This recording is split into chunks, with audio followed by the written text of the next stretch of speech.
Mic check, test, mic check 1, 2. Let me know if I'm too quiet or if I need to turn myself up. Because I will turn myself up if I need to.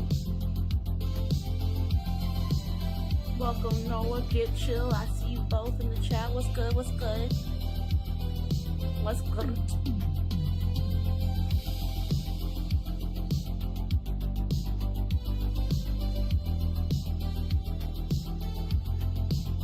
You're good? Cool. Awesome.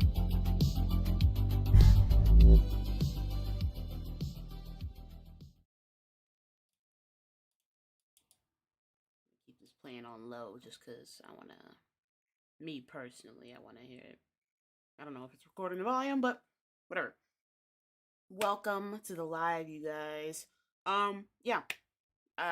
The title is not wrong. I didn't even bother making a thumbnail. One, because I didn't have time, because I had to edit another video, and I have to upload that when I'm done doing this. It was my reaction to Shaka Khan's music video. I just edited that, finished exporting it. I looked at my clock and I saw it was 4, and I'm like, oh shit, I'm running late for my own damn live. Shameful. I have no integrity. It's it. The metaphors did not reach me, y'all. I have no integrity. That bitch is gone. It's in Madagascar. But I did it anyway. Keisha Jackson, welcome. But yes, I was in, shout out to my brother, M. Reed. Like, that's the homie right there. Mr. The M. Reed Report. I used to know him as Mr. Reed, then he changed it to M. Reed. It's the M. Reed Report. Shout out to him. Because I've been reacting to his Poetic Justice Theory videos, and a while back, I reacted to his part 3, and I didn't make it through. I made it like a half an hour through the video before I called it. And he went live earlier today, and was basically explaining that, he was catching a lot of smoke from a certain channel that you know what? Nah, fuck it. I want to say the name so bad. The petty side of me is like, nah, air these niggas out.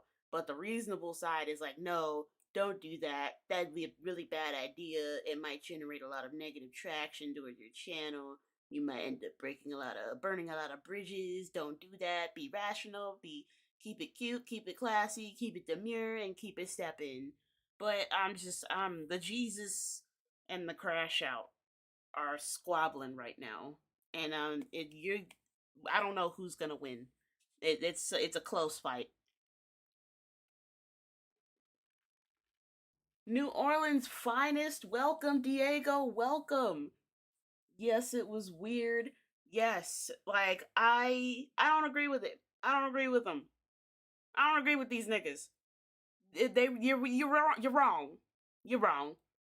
The way I was punching the air while I was watching this live, the live stream that they did back in, I think he said December, which was what prompted him to make the first first or second Poetic Justice Theory video. I can't remember if he said it was the first one or the second one, but he said that live stream gave him, Mr. Reed, this is Mr. Reed, by the way, he said that live gave him inspiration to make the Poetic Justice Theory breakdown in the first place. And he deciphered the song itself in the first one. In the second part, he goes through the movie itself that it was based on with Tupac and Janet Jackson. He breaks down that and how its themes correlate into the song. I reacted to that too. Very profound stuff. I was listening at work. The gears were turning. I was taking notes and everything. I was like, oh shit, I'm gonna talk about this, I'm gonna talk about this, and I'm gonna talk about this. And I used those points to kind of bounce off of that theory and kind of give a little bit of a, not like an updated theory, but kind of like an alternate theory, where at first I was like, it didn't seem like Kendrick wrote his verse, but like he definitely knew that he had ghostwriters. And then as I dove deeper and deeper and deeper into it, and after I watched his part of the Mr. Reed's part 3 video, where he does point out that the format in both verses are exactly the same. Now, why would somebody like Aubrey fucking Graham, somebody who wrote The Shark Part 6, went into the studio, rapped it into the microphone, thought that shit was hard, and uploaded that shit to YouTube?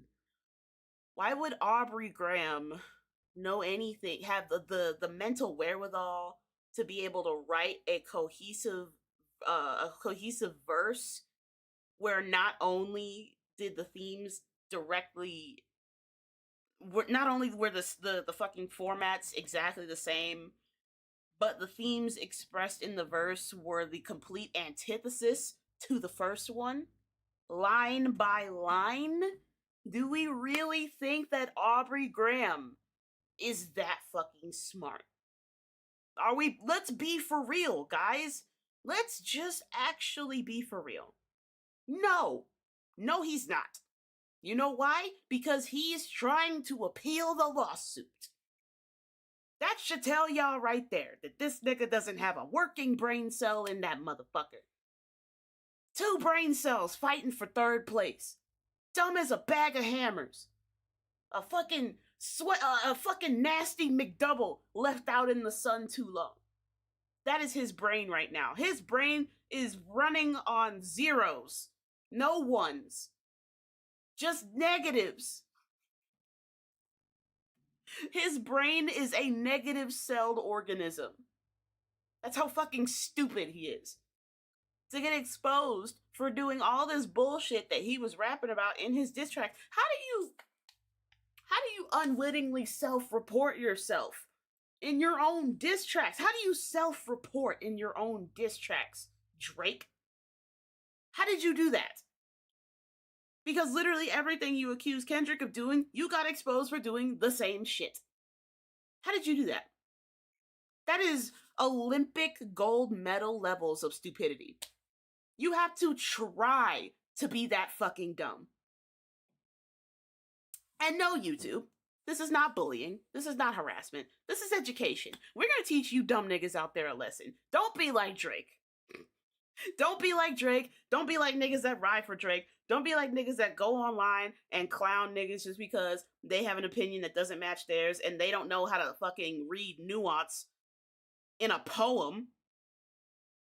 So just because their brains didn't evolve past the 5th grade, they want to project that insecurity onto everybody else and start calling them names and start fucking belittling them and making them feel inferior because you don't have a functioning cerebral cortex. Yeah, you two. I'm looking directly at y'all. I gotta be ignorant now because y'all really done pushed me there. I was trying to give you niggas grace too. I went off on y'all in the reaction that I did, and I felt bad. I felt bad, man. I was sitting there like, damn, I really went off on them. I hate that I did that. Oh, why is my chat box not showing? Where's my chat box? Bringeth that shit back here post haste. Give me my fucking chat back. Hello? You're not gonna give me my, alright, fine.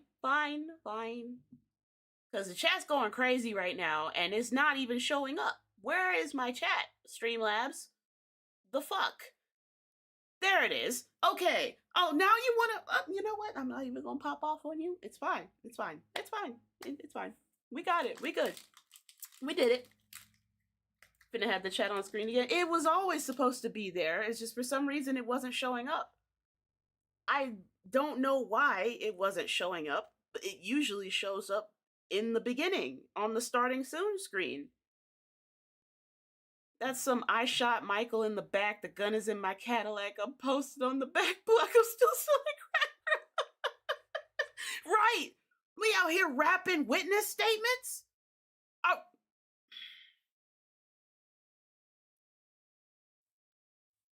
But yeah, the poetic justice theory, y'all, that's reaching.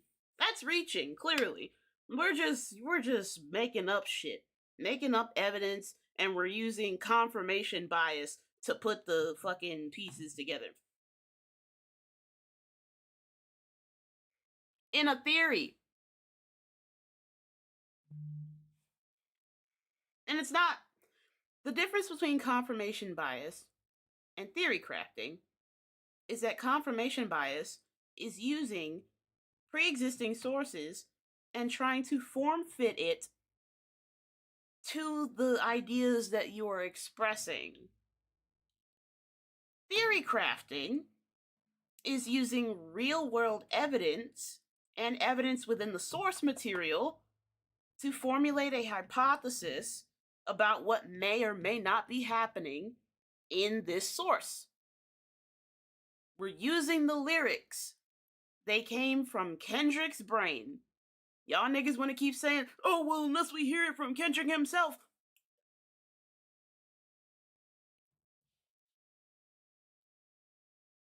Didn't Kendrick just tell y'all niggas throughout all of GNX that he writes his own shit? He made a whole song about the fact that he writes his own shit. Who the fuck else is it coming from? Are we really dead ass? I gotta go. God. This is like. And I don't mean to crash out like this. It's just that I watched the whole live stream and we watched that live and that clip. We went through it. They went through they quote unquote deciphered the lyrics of the song. They didn't decipher shit. They trolled. They trolled the whole time. They were reading the lyrics and then they were like doing like this fake Illuminati confirm, bringing in shit that didn't even have anything to do with the source material, bringing in outside shit and then clowning it and being like, oh, this is the poetic justice theory, guys. We're bringing in Doctor Strange and the Avengers for some fucking reason because we're fucking 5 and we don't know how to use our goddamn brains and we don't know. Clearly, we didn't pass critical reading. Clearly, that was not our strong suit. Like, reading comprehension was clearly not in our fucking repertoire. So because we're fucking ignorant, we're gonna clown them. We're gonna clown them because we don't agree with their opinion.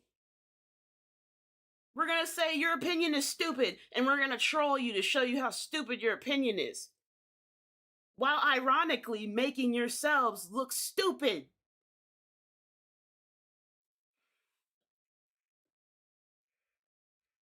And it's like, I can't get behind this. I can't get behind people that are just like loud, ignorant, and wrong.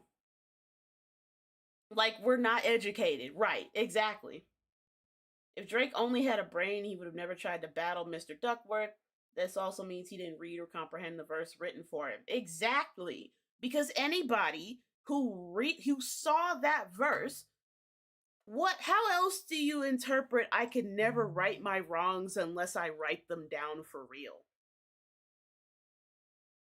Like, what else? How else are we supposed to interpret that? Are you gonna be like, are you gonna take the lyrics literally? Are you gonna take the lyrics in a metaphorical poem about a metaphorical situation? Are you gonna take the lyrics literally? Is that what we're doing? Is that the level of asinine that we're stooping to? Is that we're taking these lyrics in literal context? Drake's ghostwriters were always there. Yes, they were. And I stand with the poetic justice theory, man. I think Kendrick wrote both of those verses because and I know people like to throw around nuance, but they don't know the fucking meaning of the word. You gotta understand the nuance. Because when you analyze both verses line by line, you start seeing direct parallels that are too technical to have come from two different people. Those are two different thought styles, two different thought patterns, two different writing styles. And yet, both verses are in the exact same format. They both start and end the exact same way. the lyrics, line by line, directly parallel each other. Drake can't do that. He can't. And I even argued that, like, I was talking to Deleted. I was like, man, he was like, what do you not like about Family Matters? And I was like, well, if we're talking about it from a musical perspective, then let me list down some things. I wasn't gonna rip it a new asshole, but I was like, this is what I noticed. One, he relies on the same rhyme schemes way too much. There is barely any flow change, no syncopation, no dynamics in the vocals. It's the same tone over and over again. It's repetitive. It's designed to stick in your head, but there's no substance behind it. It's like, yeah, you remember it, but all you remember are the words. You don't remember the you remember the bars, but you don't remember anything profound. In Kendrick's songs, no one diss track sounded exactly the same. I keep saying it in one of my very first videos. I discovered that in the beginning of Family Matters, Drake uses the exact same flow that he used in First Person Shooter. And he does that for 1/3 of the song. And for like a 6-7 minute song, that's a lot of the same shit over and over again.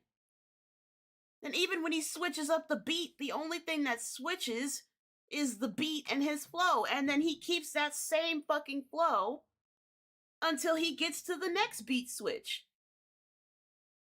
I implore y'all to tell me where Kendrick kept the exact same flow pocket, the exact same cadence, the exact same tone, the exact same dynamics throughout any one of those beat switches in Euphoria.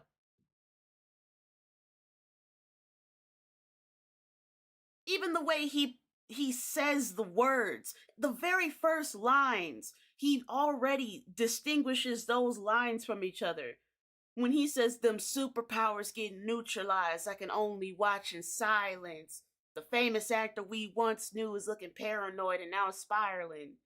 You moving just like a degenerate. Every antic is feeling distasteful. Do you hear the syncopation, the dynamics, the flow change? He is riding the rhythm. He's playing around with beats and he's playing around with notes. Syncopation is expression within the phrase of a song. You can do whatever the fuck you want in that specific bar so long as it lines up with the downbeat. And it did. Drake literally the exact same flow the whole time. Kendrick just opened his mouth.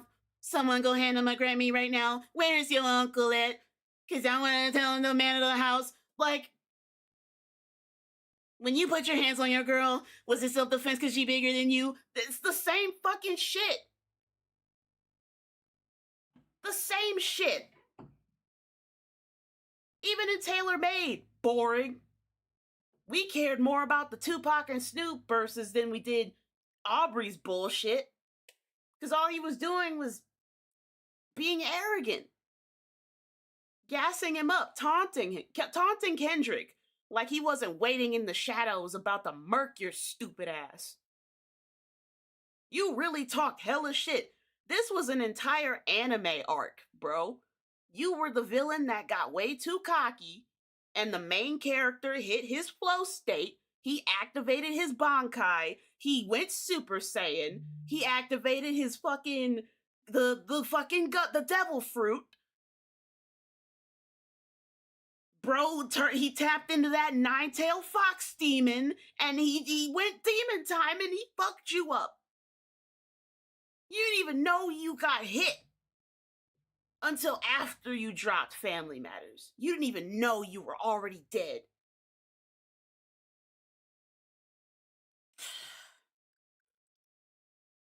And I know, like, just But yeah, no, but reading too deeply into Kendrick, we're reading too deeply into Kendrick's stuff. Clearly, Drake wrote it. Like clearly, he wrote that verse.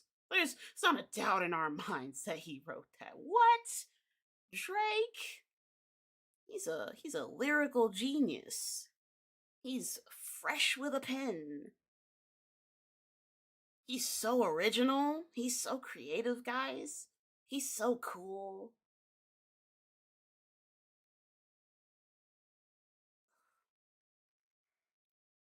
I'm not playing this up, y'all. This is like genuine disgust. I feel ashamed even for saying that shit like unironically or like ironically. Being ironic, I just ugh.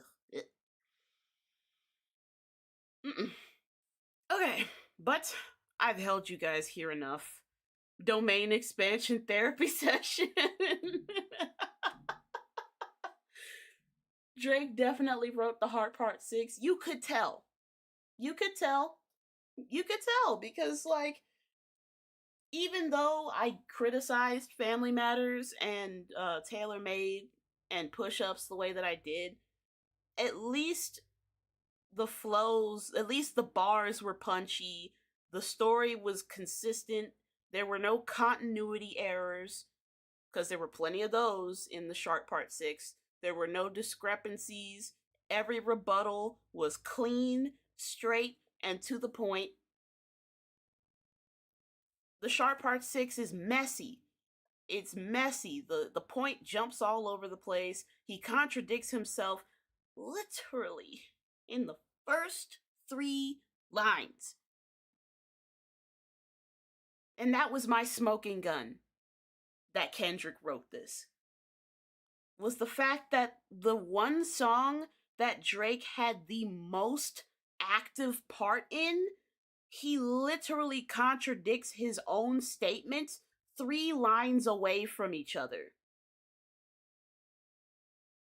But you expect me to believe that he has enough consistency to match an entire verse to another rapper's verse line by line while also exploring opposite themes and writing the exact same tagline at the end but like slightly altered. Do we really think that he's that meticulous? The Drake Glazers would agree.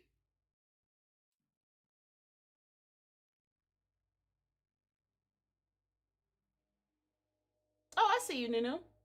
Welcome. Yeah, I was going off. So if I don't, okay, so problem I gotta fix. I don't be paying no attention to my chat as often as I probably should. Cause I know it's about you guys. You know, you guys are the ones. You are the audience.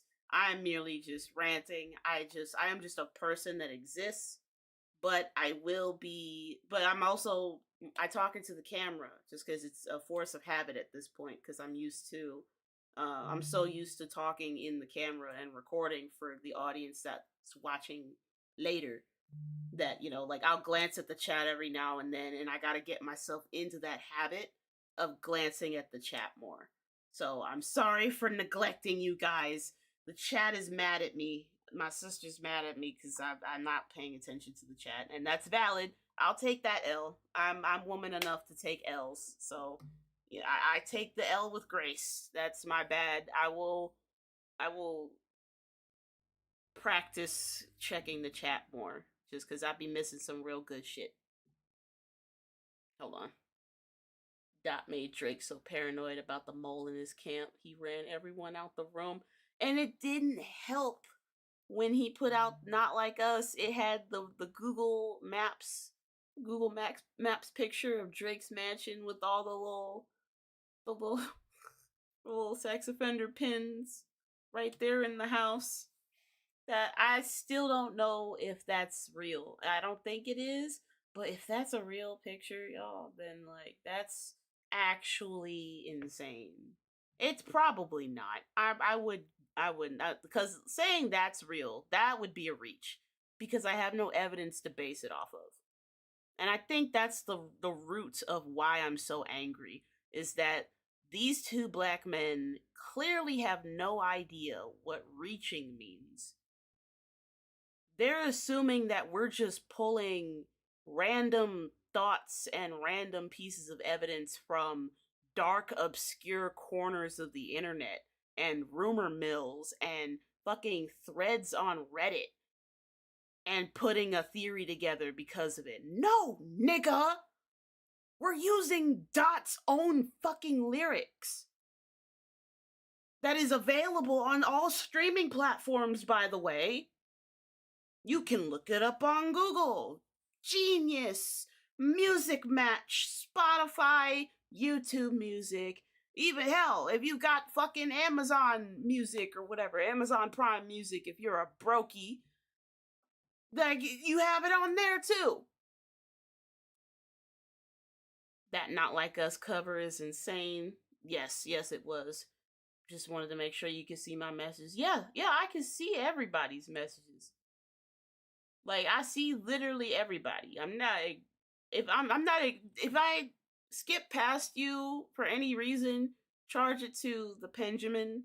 I'm just seeing what's right in front of me, and because my ADHD is horrendous, sometimes I gotta like actually coerce myself to read up so that way I have context on the situation, y'all. This ADHD is a nightmare. That's why I smoke. That's why I smoke weed, is to calm this shit down, because my eyes be all over the place. That's why okay, so I'm gonna call myself out. I'm kind of a loser. You want to know why? Because I play League of Legends. Yeah, I said it. I play League of Legends, and I'm not proud of it. That's not a flex. That's not a flex at all. I am deeply ashamed that I even considered downloading that fucking awful piece of shit scourge upon humanity that is League of Legends. But I'm also hopelessly addicted, and it scratches a weird ADHD itch that no other game can scratch, so I keep playing it. It's kind of like crack, in the most literal way possible. It's highly addictive, actively deteriorates your mental state, actually physically deteriorates you on a molecular level. But you can't stop playing it. You can't. I'll take a break from it for a few months, but at the end of the day, I always go back. I done thrown my 3-month chip out the window like 10 times, fucking around with this stupid ass game. Even winning doesn't feel good. It's like, because this game is awful. So my ADHD is like, I'm used to looking at 15, 20 things at the same time. My eyes are going everywhere. Sometimes I'll forget shit. Sometimes shit will slide under my radar. Sometimes I'll pay attention to details that don't need to be paid attention to. Sometimes I'll harp on unnecessary details that don't need to be harped on. At the end of the day, that's just how I am. There is no malicious intent behind anything that I do on this channel, except to the ones who deserve it.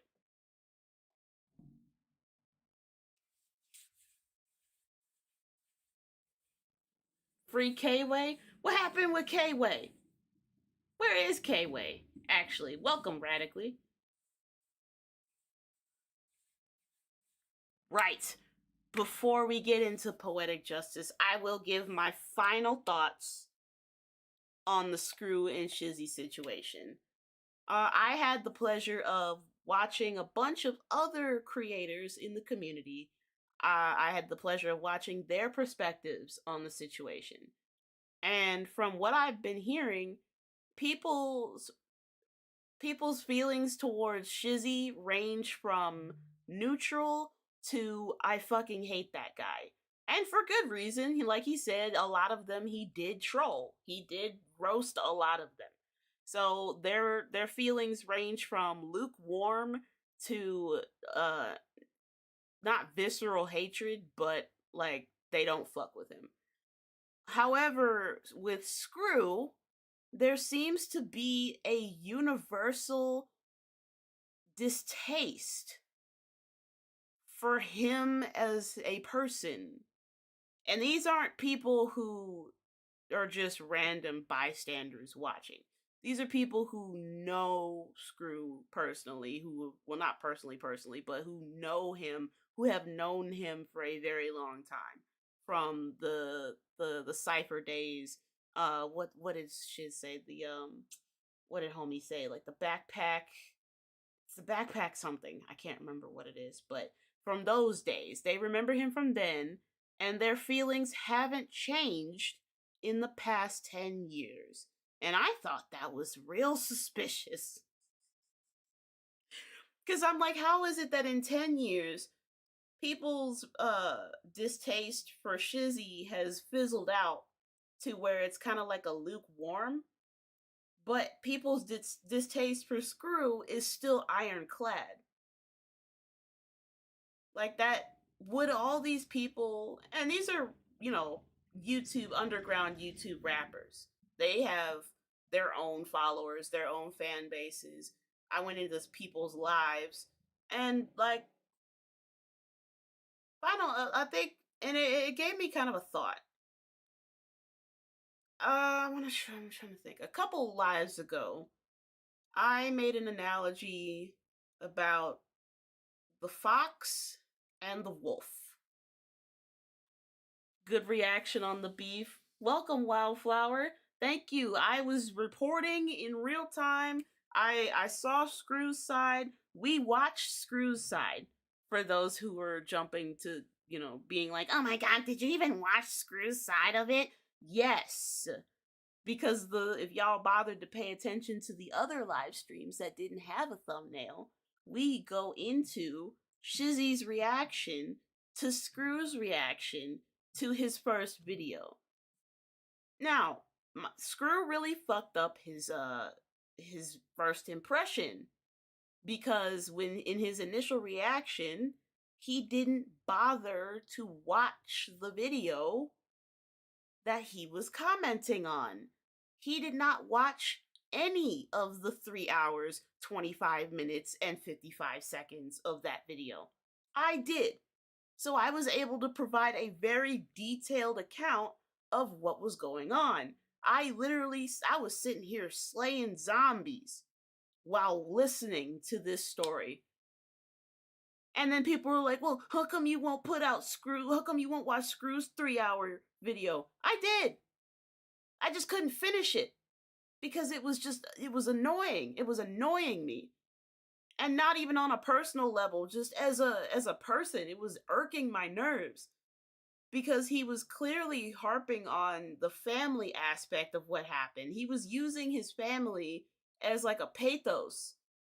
You could tell he was really leaning on that family angle to try and drum up as much sympathy as he could. And I'm sitting there like, bro, you keep bringing up your wife and your child, but that's not what this beef is about. That's not the point of what happened. That is not what the point. The point is, you did something reckless that you were advised not to do. You pissed off these people. They dragged you to filth. And you were expecting the nigga that told you not to do it to jump to your defense on Twitter while he was mourning the loss of his grandma, or the gradual loss of his grandma. Like, damn, the bitch wasn't even in the ground yet. And y'all were just like hounding this dude. There's no disrespect to your grandma. I'm not calling her a bitch. I'm just saying, this is for comedic effect. Please don't kill me, y'all. I swear to God, don't fuck me up, bro. I got hands. I may not look like it, but I got hands. I will fight out of fear, okay? There is no flight. There is fear fighting. Rest in power, Shizzy's Mima. I'm sorry I called you a bitch, but I know you were a bad bitch in your era, so take that as a term of endearment, sweet. Please. I'm not disrespecting people's grandmas. We're not getting canceled. Look, it really did feel like you were being gaslit while I was, like, watching Screw's video. Okay, so y'all said I didn't watch the 3 hours. I didn't watch the entire 3 hours. No. Because one, he tried to match the timestamp as close as possible. because it was 3 hours, 25 minutes, and 53 seconds. You were off by 2 seconds. So already I don't trust you. You couldn't even match that. And the video was up for a good little while before it was taken down for bullying and harassment. I'm not saying that you did it, but like you couldn't even match the timestamp of the video. You couldn't even match the length of the video, nigga. In the rebuttal that you were, because you were trying to be cute. I saw what you were trying to do. It didn't quite land. So, poor imitation. Imitation is the best form of flattery, they say. But anyway, I made it through 35 minutes of that 3-hour long video before I cut that shit off. And that's not even me speaking from the perspective of somebody who's biased. That's me speaking from the perspective of somebody who has the story, not just from Shizzy, but from people like Shofu and people like Kez and people like Peso and people like the other Shofu that exists, because there are a few Shofus. There's King Shofu, and then there's Shofu the Beatdown. I have respect for King Shofu. Anyway, the point of the video was not that he was allowing these people to talk about your kids. That was the angle that he was leaning on throughout that entire video. And I'm like, bro, if you bring your child up, I literally said out loud, if you bring up your son one more again, I'm cutting this fucking video off. The moment I saw his lips form the word my, I was like, nope. I tap out. Because this is, no, we're not doing that. We're not gonna emotionally gaslight the fans into taking your side by using your family as a scapegoat. We're not doing that. We're not using your kids as leverage to gain sympathy in a beef that you started. That is the crux of all of this, is that you started it. You were advised not to do this dumb shit, and you did it anyway. I even explained the situation to my mom, who has no knowledge of anything that's happening on YouTube. My mom is 65, y'all. Do you think she gives a fuck about internet beef on YouTube? She only cares about it because she saw that my video that I put out about it, and she wanted context on it. So I explained the entire situation to her, just like I explained it to y'all. And even she said the same thing. She said he was told not to do it, and he did it anyway. At that point, he deserves the backlash. That's the consequences of your actions, Screw. Welcome to the oh no, if it isn't the consequences of my own actions, why aren't you defending me on Twitter? I'm gonna send this fat fuck over to your house to assault you while you're in your boxers and threaten you with gun violence because you're supposed to be my brother. Why aren't you defending me on Twitter for this dumb shit that I did even though I was told not to do it? Like, and thank God there was like, there were some people in the comments defending Screw. I'll say it. There were people in my comment section defending the fuck out of Screw. But the good thing is, I can count those people on one hand. The amount of people that don't like Screw because of his personality and how he moves behind the scenes, I can count on 5 hands. Now, do you really think that all of these people who have little to nothing to do with each other would all corroborate the exact same sentiment for one person? And they all brought personal experiences. Because the Shofu the Beatdown, I sat in his live, he hates Screw. He hates that nigga. He hates Shizzy too. But he hates them for different reasons. And this is where the fox versus the wolf analogy comes in. He hates Screw because he skipped his verse on the cipher. Yes, Shofu the Beatdown was one of the niggas that got skipped by Screw live on YouTube on the Pokemon cipher. He hates Shizzy because Shizzy roasted this nigga to hell and back on Twitter back in the day. Because they don't like each other. Like, Shizzy has told him to his face that he doesn't like him multiple times. And this is what I mean by the fox versus the wolf. People hate Shizzy, or I shouldn't say hate. Hate is a strong word. People dislike Shizzy, or they have a problem with Shizzy because he's brash. He's very outspoken. He comes off as very arrogant. He speaks his mind. He doesn't hold his tongue. He will roast you to your face if he has a problem with you. But y'all niggas gotta realize that he is from New York. When have you ever met a person from New York that is not an asshole?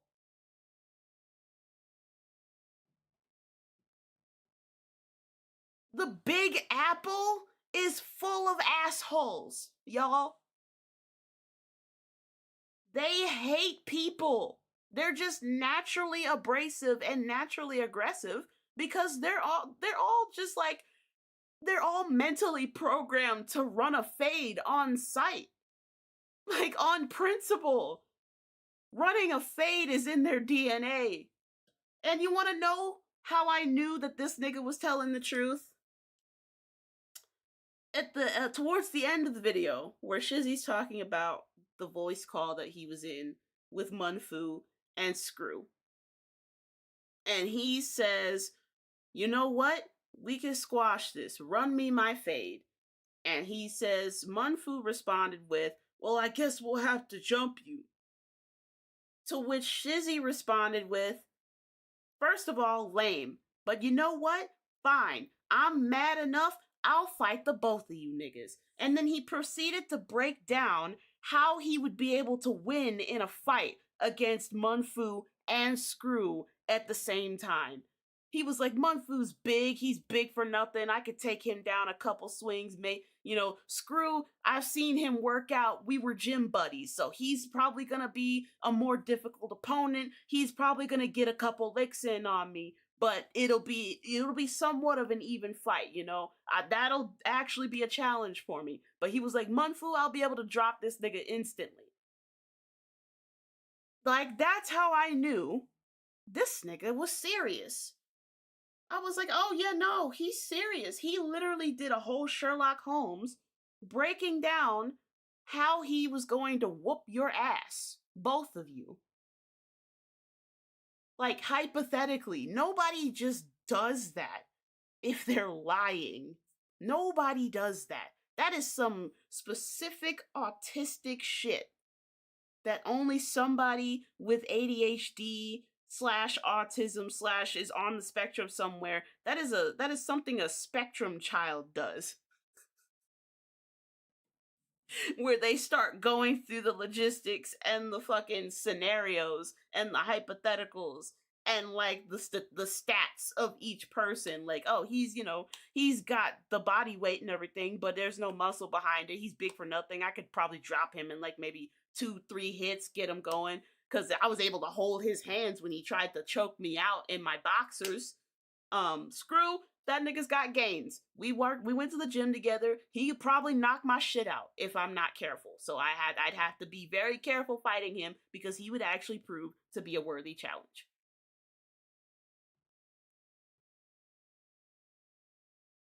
Yes, discombobulate.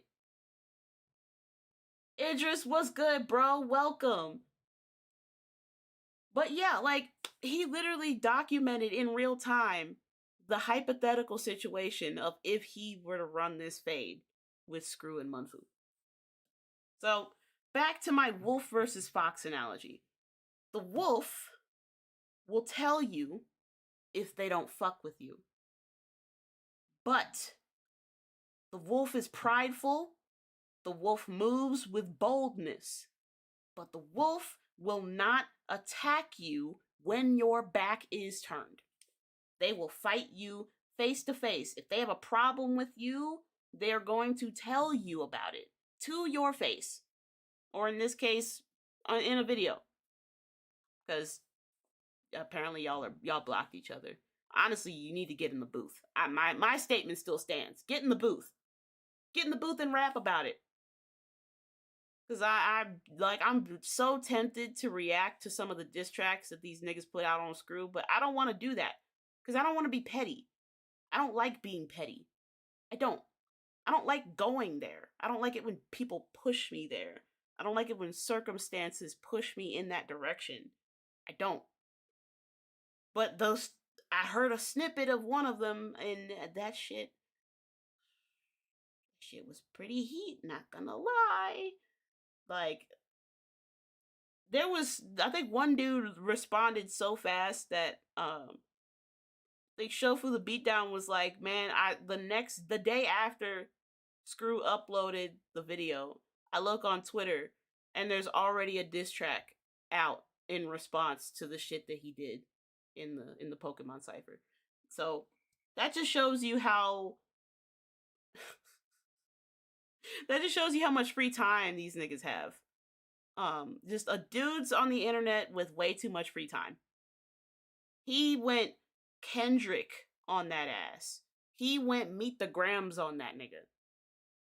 He spawned an entire diss track not even 24 hours after the video was uploaded. Like, before it had even hit the trending, there was already a diss track out. How did people hate you that much? To the point where the moment you do something grimy, they already have a diss track out on you. That means they must have had bars that were already loaded in the clip. They just worked them together with new bars to smoke your ass. Nobody shoots that fast unless they have a reason. That was personal. Shizzy basically called Munfu petty tender ass.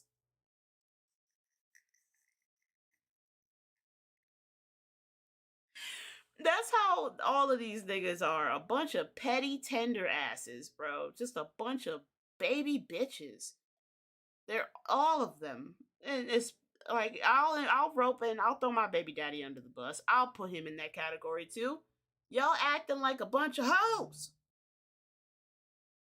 Twitter fingers, trigger fingers turn to Twitter fingers. Why y'all on the internet hashing y'all beef out when y'all should be running the fade or, oh, I don't know, getting in the studio, rapping about it? Give us a show. It would run both of your numbers up. It could be like a Team Shizzy versus Team Screw type deal.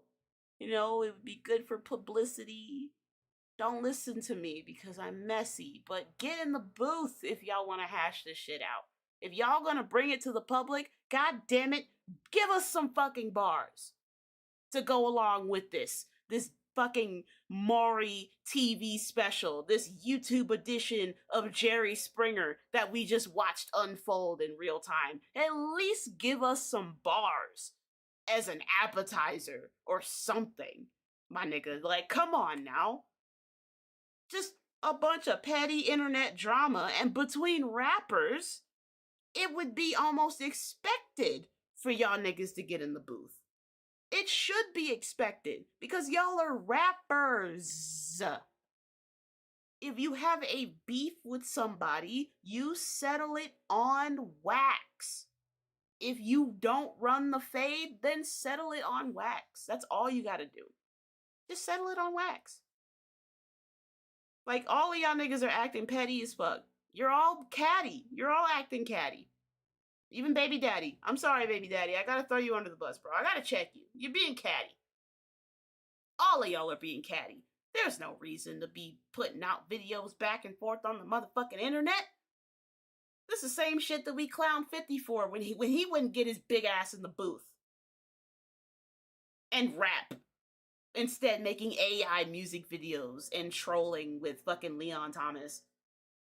Like, with shitty vocals, nonetheless. You gave us bars, but the vocals were ass. I don't know what the fuck we were supposed to do with that. That shit was a travesty, my nigga. Just all this hate just seems so exhausting. How do people have the mental capacity? Genuinely. Like, I I can't find it in my heart to genuinely hate people because I just don't have the time, nor the energy, nor the mental capacity to remember to hate you. I would sooner forget you even existed than to hold a grudge, to hold on to this hatred that I have for somebody. I'll hate you in the moment, but nigga, I ain't thinking about you while I'm downstairs making my ramen noodles. I'm not thinking about you when I'm making my milkshakes at my 9 to 5. Hell, I'm not even thinking about you when I'm getting some ass. Like, ain't nobody thinking about y'all. So this petty drama needs to stop. Y'all holding on to 10-year-old grudges like a bunch of kindergartners, bro. You're no longer my friend, so I don't have to fight you anymore. Just kindergarten. This feels like Rugrats, YouTuber edition, watching the disabled kids fight. Why did they fight? Because he said that I'm no longer invited to, you're no longer invited to my birthday party.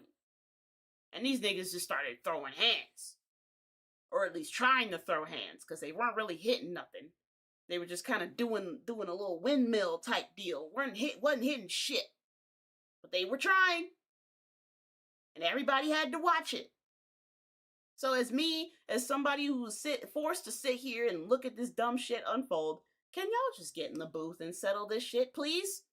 Sincerely, everyone.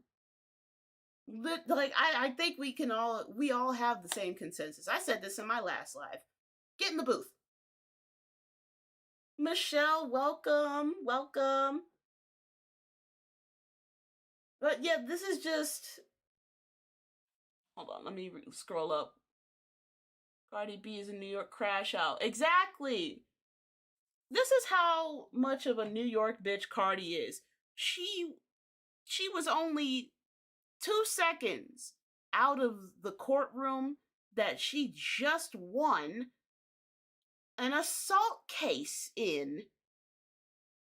A reporter asks her about if she's pregnant, and she throws a pen at him outside of the courthouse in which she just beat an assault case.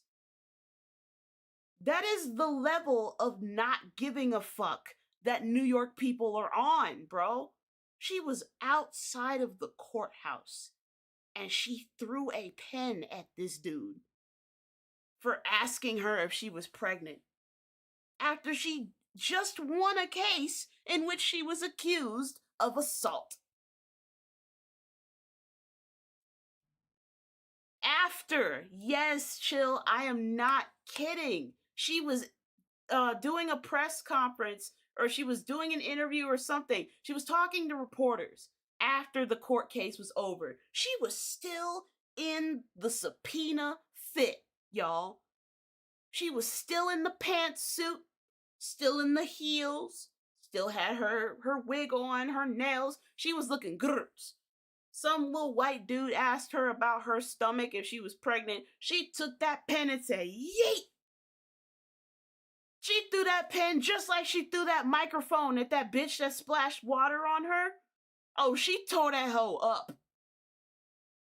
This bitch splashed water on her while she was performing on stage. She took that microphone and said, mink! Probably gave the bitch CTE.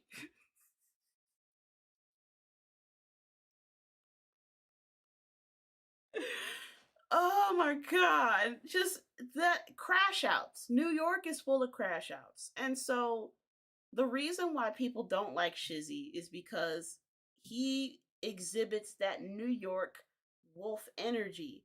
He doesn't like, if he doesn't like you, he's not gonna fuck with you.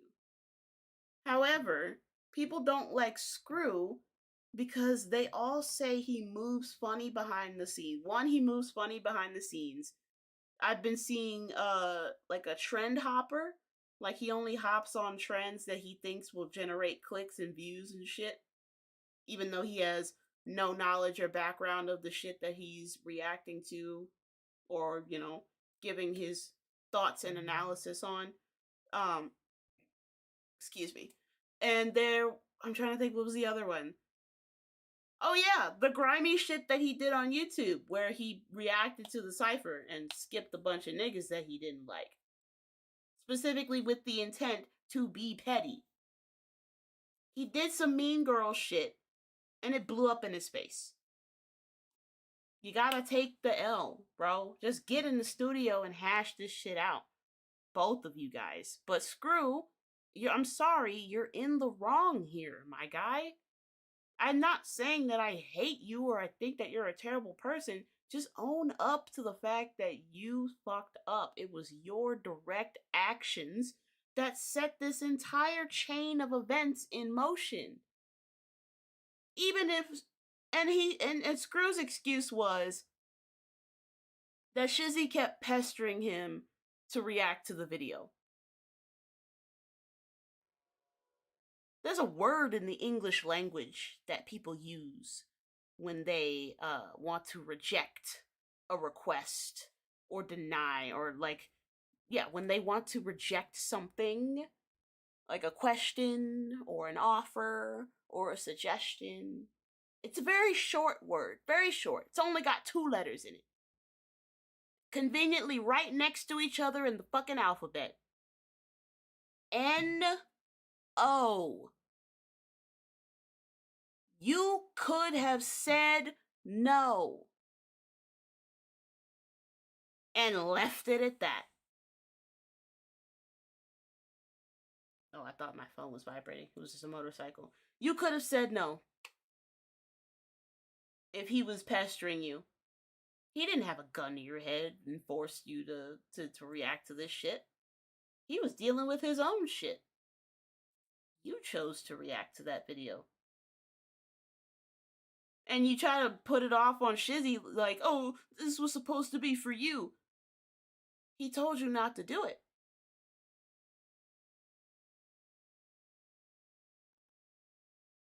So, why are we upset? We're upset at the nigga who told you not to put out the video, that you exercised your free will as a human being to record, upload, and post on YouTube and monetize it. Because it's still up on YouTube. It's on his channel. It's not like this is just something we're pulling from some obscure Reddit post. No, this is from his channel.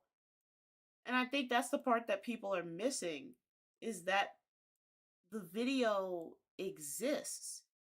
There are multiple rappers in the underground nerdcore space who actively dislike Screw with a passion. But they're either lukewarm, they're either cool with, lukewarm, or somewhat apathetic towards Shizzy. Not because he's like a manipulator or something.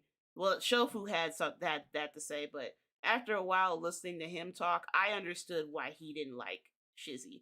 It wasn't because Shizzy was like a manipulator or like an instigator. It was genuinely because he just didn't like that nigga because Shizzy roasted him a lot back then. And like Shizzy said, he said I was an asshole. And he was like, I apologize for everything that I did, but you know, I owned up to my actions. I was an asshole back then. He's like, I'm trying to be better. I'm trying to better myself. In a better headspace, life is good. So, and I'm not saying, you know, unsubscribe from Screw. I'm not saying that. Like, hell, I'm stepping back and giving him a chance to actually, like, settle this. Not on live, in front of everybody, but, like, in the studio. Settle it in the studio.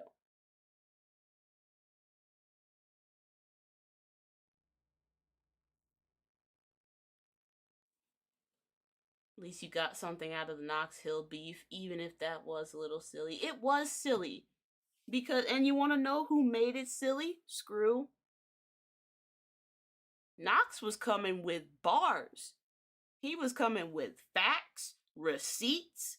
He had receipts that he put in the diss tracks. He came with wordplay.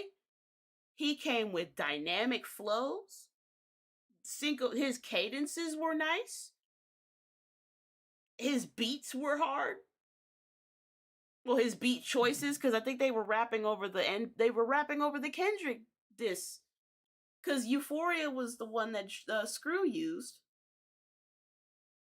and then I think Knox used 616, and then he doubled back on him with Stalker, where he used the Meet the Grams beat. And then just it spiraled out of control because Screw was genuinely crashing out and was dragging No Life Shack in the middle of it for some reason. Because people were expecting him to pick a side, even though he wasn't involved. You see what I'm saying? This is the same situation in which two niggas that are associated with each other in the community loosely are beefing, and there's somebody who's cool with Knox and who's cool with Screw, who has to sit and watch both of these niggas go at it, only for one of them to turn to you and be like, why aren't you helping me, nigga? Like, what? This beef has nothing to do with me. Why are you asking me for help? But here's the little part that, you know, people seem to keep missing, and I'm gonna keep reiterating, is that you started it. You did. You started the beef with Upchurch. You started the beef with Knox Hill. You started the beef with Kez. You started the beef with every nigga in the Pokemon cipher. You started this whole thing, Screw. How is it that you're beefing with that many niggas on YouTube? Clearly it's them. Like, clearly it's them. They're the fucking problem. All 117 of them. Clearly they're the problem. Not Screw. They're the one. It's their fault. And people are gonna be like, oh, you're being biased. No. I am basing my logic off of receipts and evidence that was presented from both sides. Screw still looks crazy. Final consensus, they need to get in the booth. Where can I post a meme? You can post it in the general chat, the lobby. Stalker actually had a different beat. Did it? Oh, if it's like a video, then you gotta put it in the theater room. Yeah. Why did I put this in here? I should have put this in a different channel. Hold on. Bam. Yeah, because when I went live, Discord was acting crazy.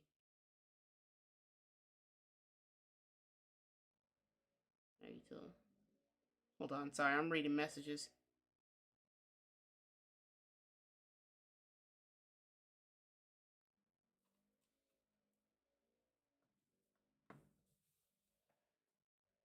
Let me get a link. And start collab. Generate new link.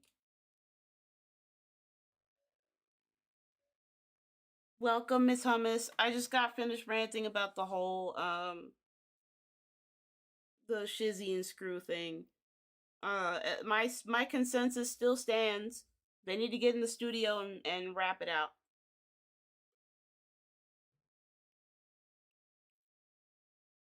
I'm driving now, so I do get there. It's gonna be on my phone. Okay. Hold on, let me pull up Discord. Because Discord's been acting real weird. There was like an API error for some reason. I don't know what happened, but it was messages weren't loading, channels weren't loading. It was really weird, and I tried to restart the app a couple times and it was still acting funky.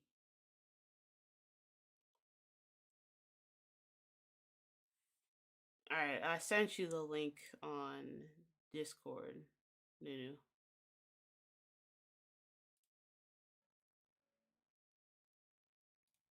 So I should be seeing those bars pretty soon. Looks like Screw's been acting dumb just to do this gaslighting. Yeah, Discord was down for a minute.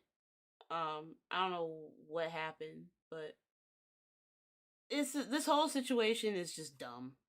Genuinely, they need to beef it out. Just rap. Just get in the booth and rap. Where is it at? Oh, here it is. All right, there you are. Hold on, let me unmute. They can hear me. Sure can.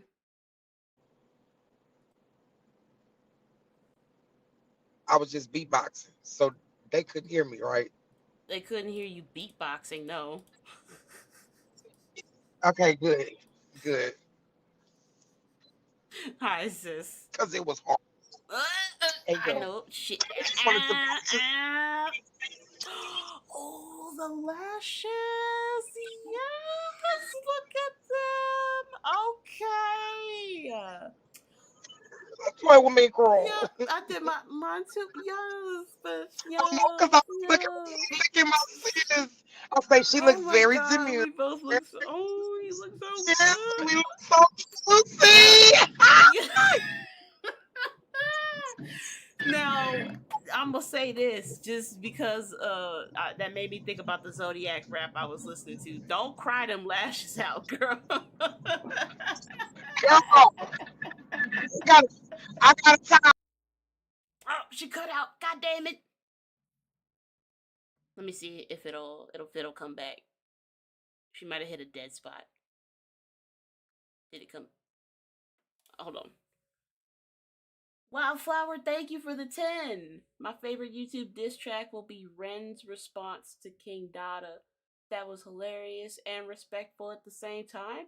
I didn't know King Dada was beefing with niggas on YouTube. I didn't know they were beefing.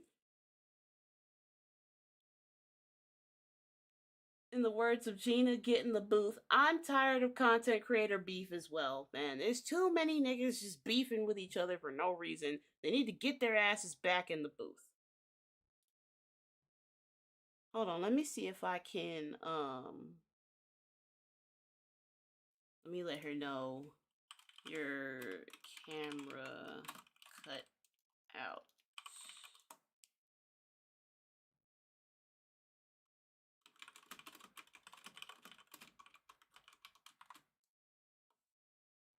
I call you.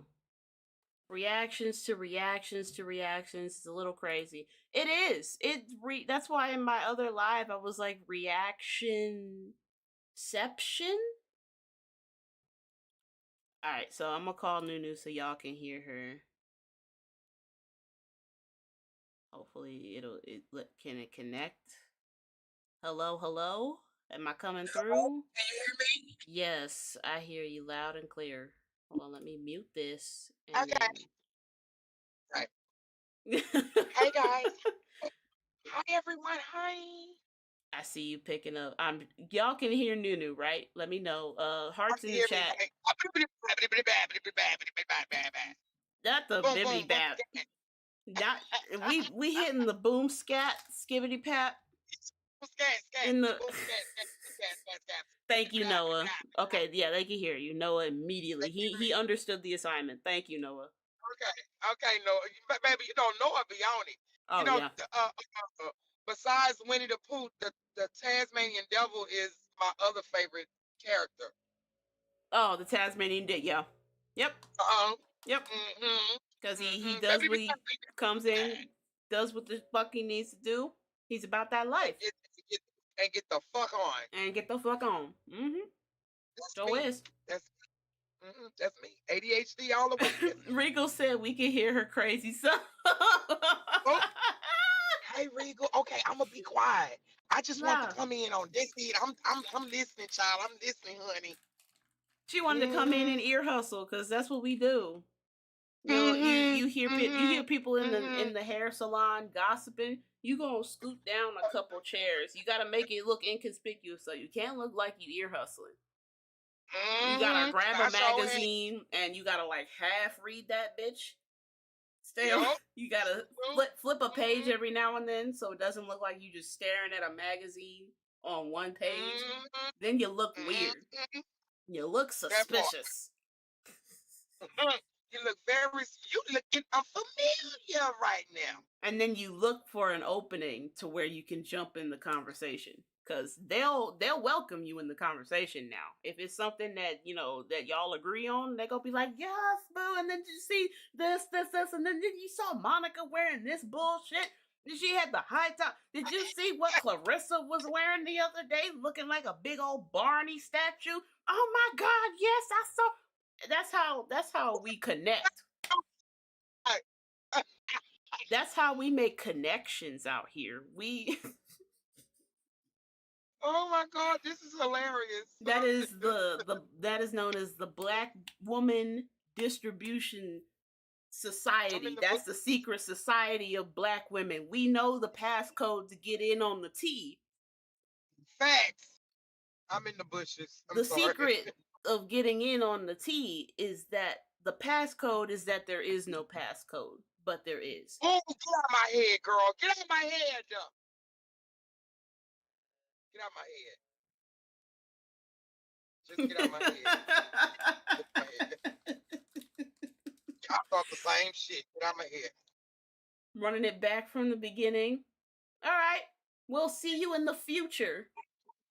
Who's blowing it back from the beginning? Who's blowing it back? Not anybody. Nobody getting blown. Not blowing the back out. Oh, my bad. M. Reed said he's running it back from the beginning. And I'm eating. Oh, okay. Mr. Reed, my bad.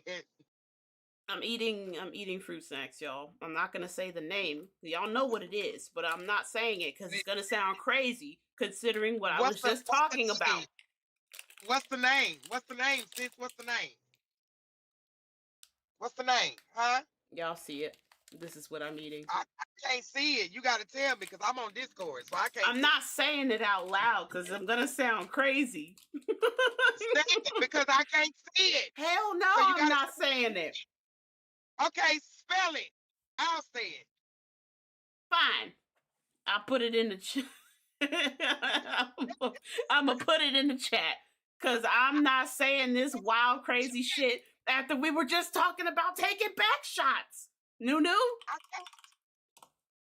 That's what I'm eating right now. That's what I'm putting in my mouth. Wait, I can't see what you eating. Oh, gusher. Yes. And you know them gushers. Oh, you know them gushers, baby, explode. Look at it. Let it go ahead and squirt. Bite on it. Just squirt. No. Okay, I'm gonna be quiet.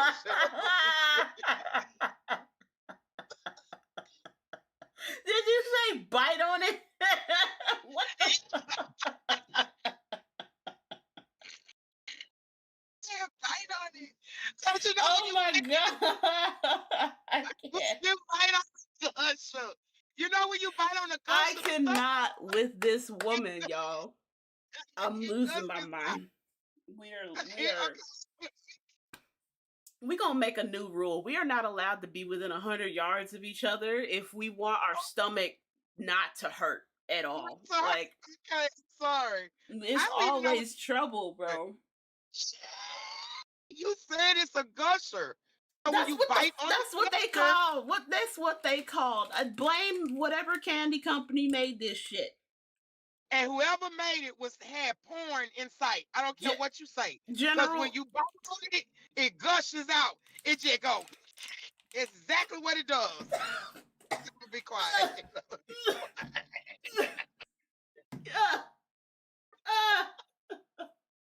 All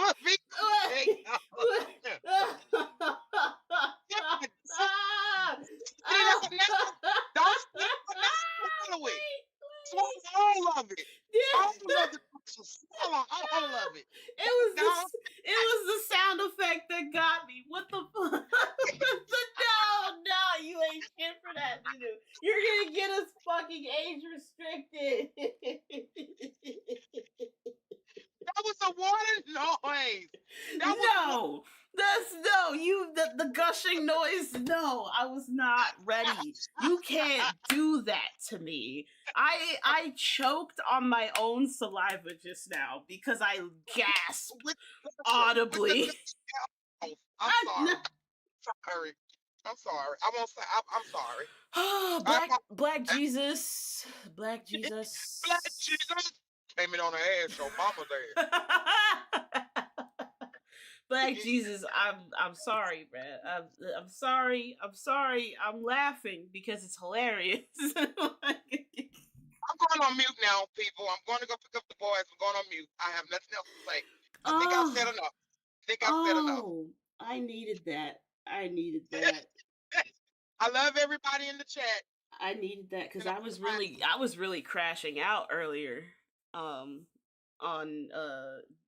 the two motherfuckers, them, the Tweedledee and Tweedle Idiot.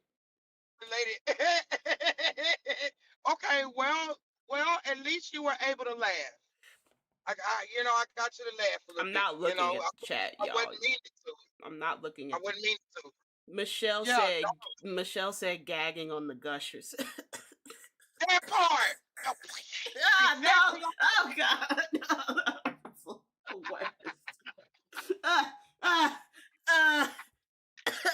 That activated my fight or flight response. Oh,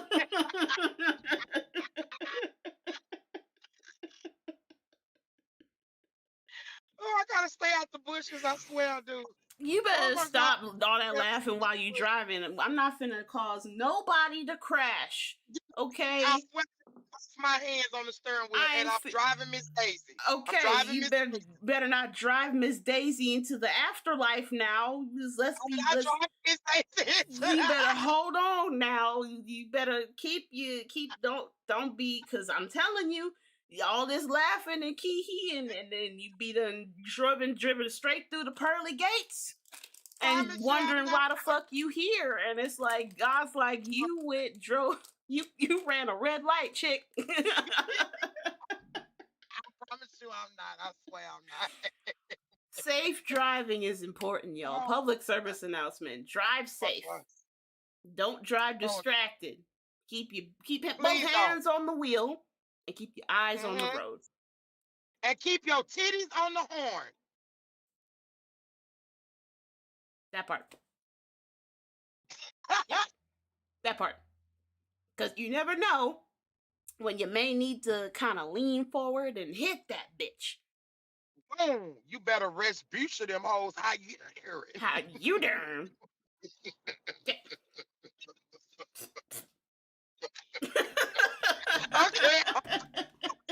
Next to say, y'all, this ain't me. I swear it's not me. Oh my God. I'm quiet. You're not talking to me, Nick. You're supposed to be here listening. You here? What the fuck am I gonna do? Ignore you? I'm listening though. I'm supposed to be listening. You know what? That's fair. This is a perfect segue to move on to the next topic.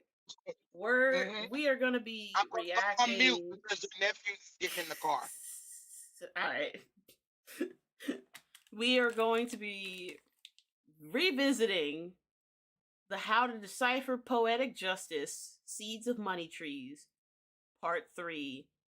And I heard that Part 4 is in the works. And I heard that is a long one. No pause. It is hours with an S. So that is a challenge that is impending. So without any further ado, we're going to go ahead and get into it. Because I need more clarity on this, because I'm going to school, okay? Take me to school. Let me pull up the... Where's it at? Wait, there it is. Found it. God finna ask me about damn time. Diego, shut up.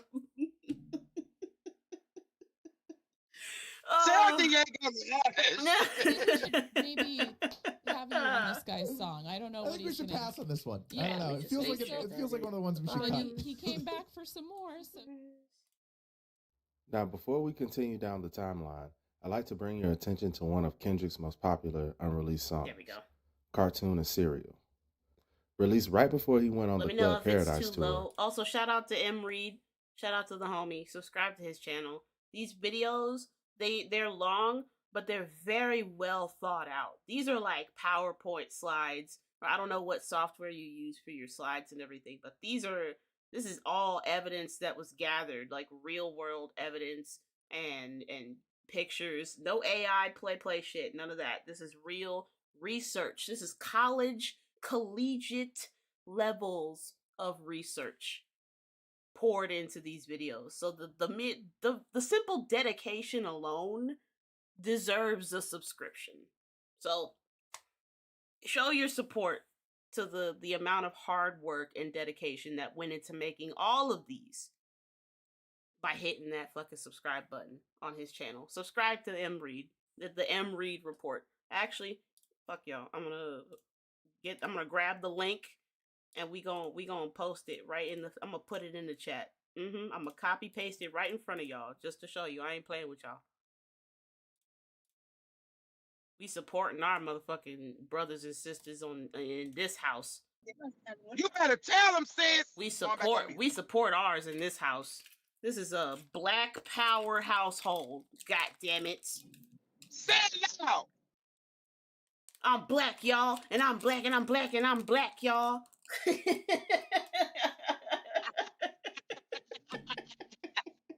nephew sitting back here looking like, what the hell?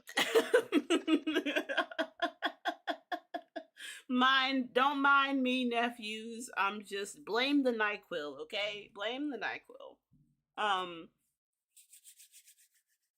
I may or may not explain that story. For all the new people who aren't aware. You know, I may as well. It's a very short story. So, my mom told me that when she was pregnant, she unfortunately had 3 failed pregnancies, 3 miscarriages before she had me. And I'm the oldest. So I could have been the middle child to 3 older siblings. But the universe had other plans. So, when she was pregnant with me, she didn't know she was pregnant with me because she was very sick. I think she thought she just had like a cold, like a really bad cold. So, she would take some NyQuil every day. In the morning, at night before she went to bed, in the morning again, at night before she went to bed, and the cold wasn't going away. And she didn't know what was going on, so she went to the doctors, and they were like, all right, well, let me go ahead and take your vitals and do like just your routine vitals and shit. So they did that. And the doctor is like, the doctor's like, you're pregnant. Or no? Girl, mute your mic.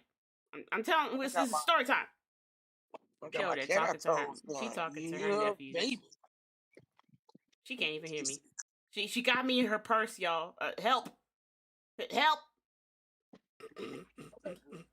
I'm a help! If she got me in her pocket, I hope people look at her hella crazy. Help! I've been kidnapped! Help!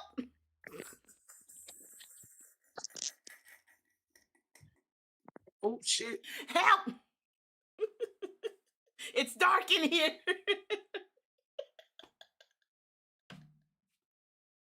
Let me stop fucking with her. You didn't tell me I wasn't on mute. I'm just talking. I was like, I hope she has me in her pocket because I was going to yell as loud as I could and see if people looked at you crazy. You see it from her pocket. Help! Help! It's dark in here. I'm over here looking stupid. I'm like, it smells like strawberry candy. Help! Oh, they just heard everything. Sure did. Yeah, sorry, y'all. I was that wasn't me. Fool. That was AI. I was like, I hope she got me in her pocket because I'm gonna yell as loud as I can and make people look at her hella crazy. Oh, okay. But continuing the story, the doctor does my mom's vitals and they're like, ma'am, you're pregnant. And she was like, what? Nah, No, that's not. I can't have kids. 4 oncologists told me that I can't have kids. That I can't. It's not possible. And they were like, "Do you want to do an ultrasound? Because there's it's in there." So they did, and she found out that there was a whole ass baby in there, just kind of chilling, bing chilling, just a baby. And she at first she was amazed, and you know the shock, the overjoy, the anxious, the anxiety, just the oh my god, this is real. Hold on a second, this is not a drill. I'm actually pregnant. Like this is an actual baby. But then she kind of thought about it, and she's like, oh god. And then she's like, I've been drinking NyQuil like it's orange juice for the past 2 weeks because I thought that I had a really bad cold. Only to find out that I'm 2 weeks pregnant, that I'm pregnant with a child. So, that was a whole running joke. Ever since she told me that, anytime I do something crazy, I would be like, blame the NyQuil. It's the NyQuil's fault. If y'all know why I am the way that I am, blame the NyQuil. So, we're gonna segue and we're gonna get into the video. Because interesting little lore drop about Nixus that y'all didn't know. This track paints a vivid picture of how Kendrick was feeling about his status in the rap game at the time. Let me know if it's too low, because I can raise Now, the hook volume. is basically them going back and forth, making gun noises and saying, I run it, as in, I run this rap shit. On the bridge, we see a couple of references to Kendrick's third verse on Poetic Justice. We see him mention looking in the mirror and prove in the same bar. And I honestly believe this connects with the bars Kendrick used on the third verse of Poetic Justice. Okay, so I think in this one where I left off, we were talking about, okay, I remember because this was when we had made the Edgar Allan Poe connection, and I pulled up my notes. This corny shit. Oh my god, we're skipping past that. We were analyzing Drake's lyrics. Oh no, we were analyzing Kendrick's lyrics, and then comparing it to Poor Man's Dreams, and then my clip comes up again. And then the DeCyphering clip came up, which was coincidentally, I think that might have been from the same live stream or a different one. I'm not sure if it's from the same one. And Kendrick talks about looking at himself in the mirror for 10 minutes each day so he knows who he is, so he can see his soul somewhere deep inside of his eyes. Because, you know, they say that the eyes are the window to the soul. If you stare in the window of a house long enough, pretty soon you're gonna see something. So, and then I remember that was compared to his verse on Buried Alive, which was saying that he couldn't look at himself in the mirror, which was also a reflection of the scene from the Poetic Justice movie in which Janet Jackson is looking at herself in the mirror, I think at the beginning of the movie. So this is just a brief recap. I do have the video up on my channel. If you guys want to go and see it, I will drop a link in the chat as we watch. But we are now, because these sources, man, are not just Reddit posts. These are videos that were made by people who are college educated, like severely, like one would argue overly educated, and they break down like psychology majors and like articles from prominent news like media journalists. Like these are, and then lyrics from other songs, like the Heart series, Buried Alive. He brings up the timeline, interviews that Kendrick did from his own mouth. Like these are all credible sources because they are adjacent to and also directly coming from the source of what we're talking about here. So you can't use the argument, well, until we hear it from Kendrick himself. We are hearing it from Kendrick. It's his song. And that's why I was damn near punching the air earlier when he was like, "Well, I can't, unless we hear it from Kendrick himself. This is all just hearsay." And I'm like, it's his song. It's literally coming from him. Like, I get it. You want him to actually say it out of his mouth and not on paper, but like he's literally telling us this. These are his songs that we're pulling from. And his features. We're not pulling from third-party sources. We're not pulling from some Chinese knockoff of Kendrick Lamar. No. We're not pulling from Lendrick Kamar. We're pulling from goddamn Kendrick, bro. Alright, just play the video, because I'm gonna get mad. First verse, Kendrick describes how some of the things he used to reminisce on as a child give him peace of mind. There's multiple references to things from later on in the beef that we could use to reinforce our argument that Dot was sending subliminal shots way before Control. We see Kendrick has an annotation around the bar that mentions Euphoria. He says he wants everybody to believe in him. This kid from Compton is going to do great things, and if you ride him with him, you will be rewarded. Things get juicier when we get to the end of the verse. He confesses to backdooring you motherfuckers, which means he's planning on going behind somebody's back to betray them. He references the Compton County building, which he ends up mentioning a lot throughout his career. And lastly, he names Scrooge McDuck in a way that sounds like he's calling him out. Interesting. Moving along to the second verse, he opens up about talking about shitting on everybody, and we hear some pretty hard lines with what seems to be a diss theme emerging where words that start with diss are sprinkled over multiple lines. Now, moving along to the middle part of the second verse, Kendrick talks about hitting a house lick that went down perfect. Could this be foreshadowing what happens on Good Kid, Mad City? Then he passively mentions a murder where somebody got 2 shots to the head. Then he mentions duck again, twice, in the next few lines. Now, I don't know about you, but I clearly think this is a shot at Drake. You can think what you want, but Drake literally means a male duck. And he mentioned it twice. Plus, we hear Elmer Fudd say, "Oh shit, that's actually crazy. I didn't even think about that."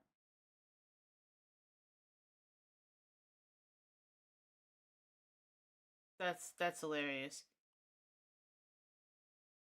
Which is also hilarious because his last name is Duckworth. "Shoot him down," looping as a chant in the background on both of Kendrick's verses. This is the end of Gunplay's verse that takes... And why does that remind me of his line in Euphoria? Fucking God. Yo. I think I might have just made another connection. He says the Drake means a male duck. A male mallard duck. In the line in Euphoria, Kendrick says, "The very first time I shot me a Drake, the homie had told me to aim it this way. I didn't point down enough. Today I show you I learned from those mistakes."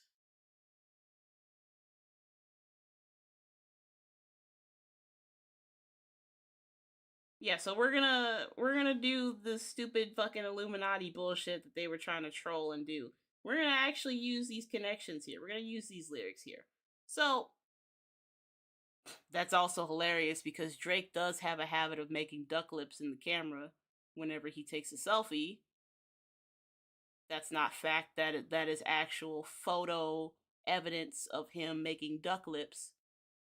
There's a lot of ducks happening right now. I don't know what's happening. Are we being infiltrated by ducks? Are we being infiltrated by the duck army? There are a lot of ducks. Quack, quack. Anthony, welcome.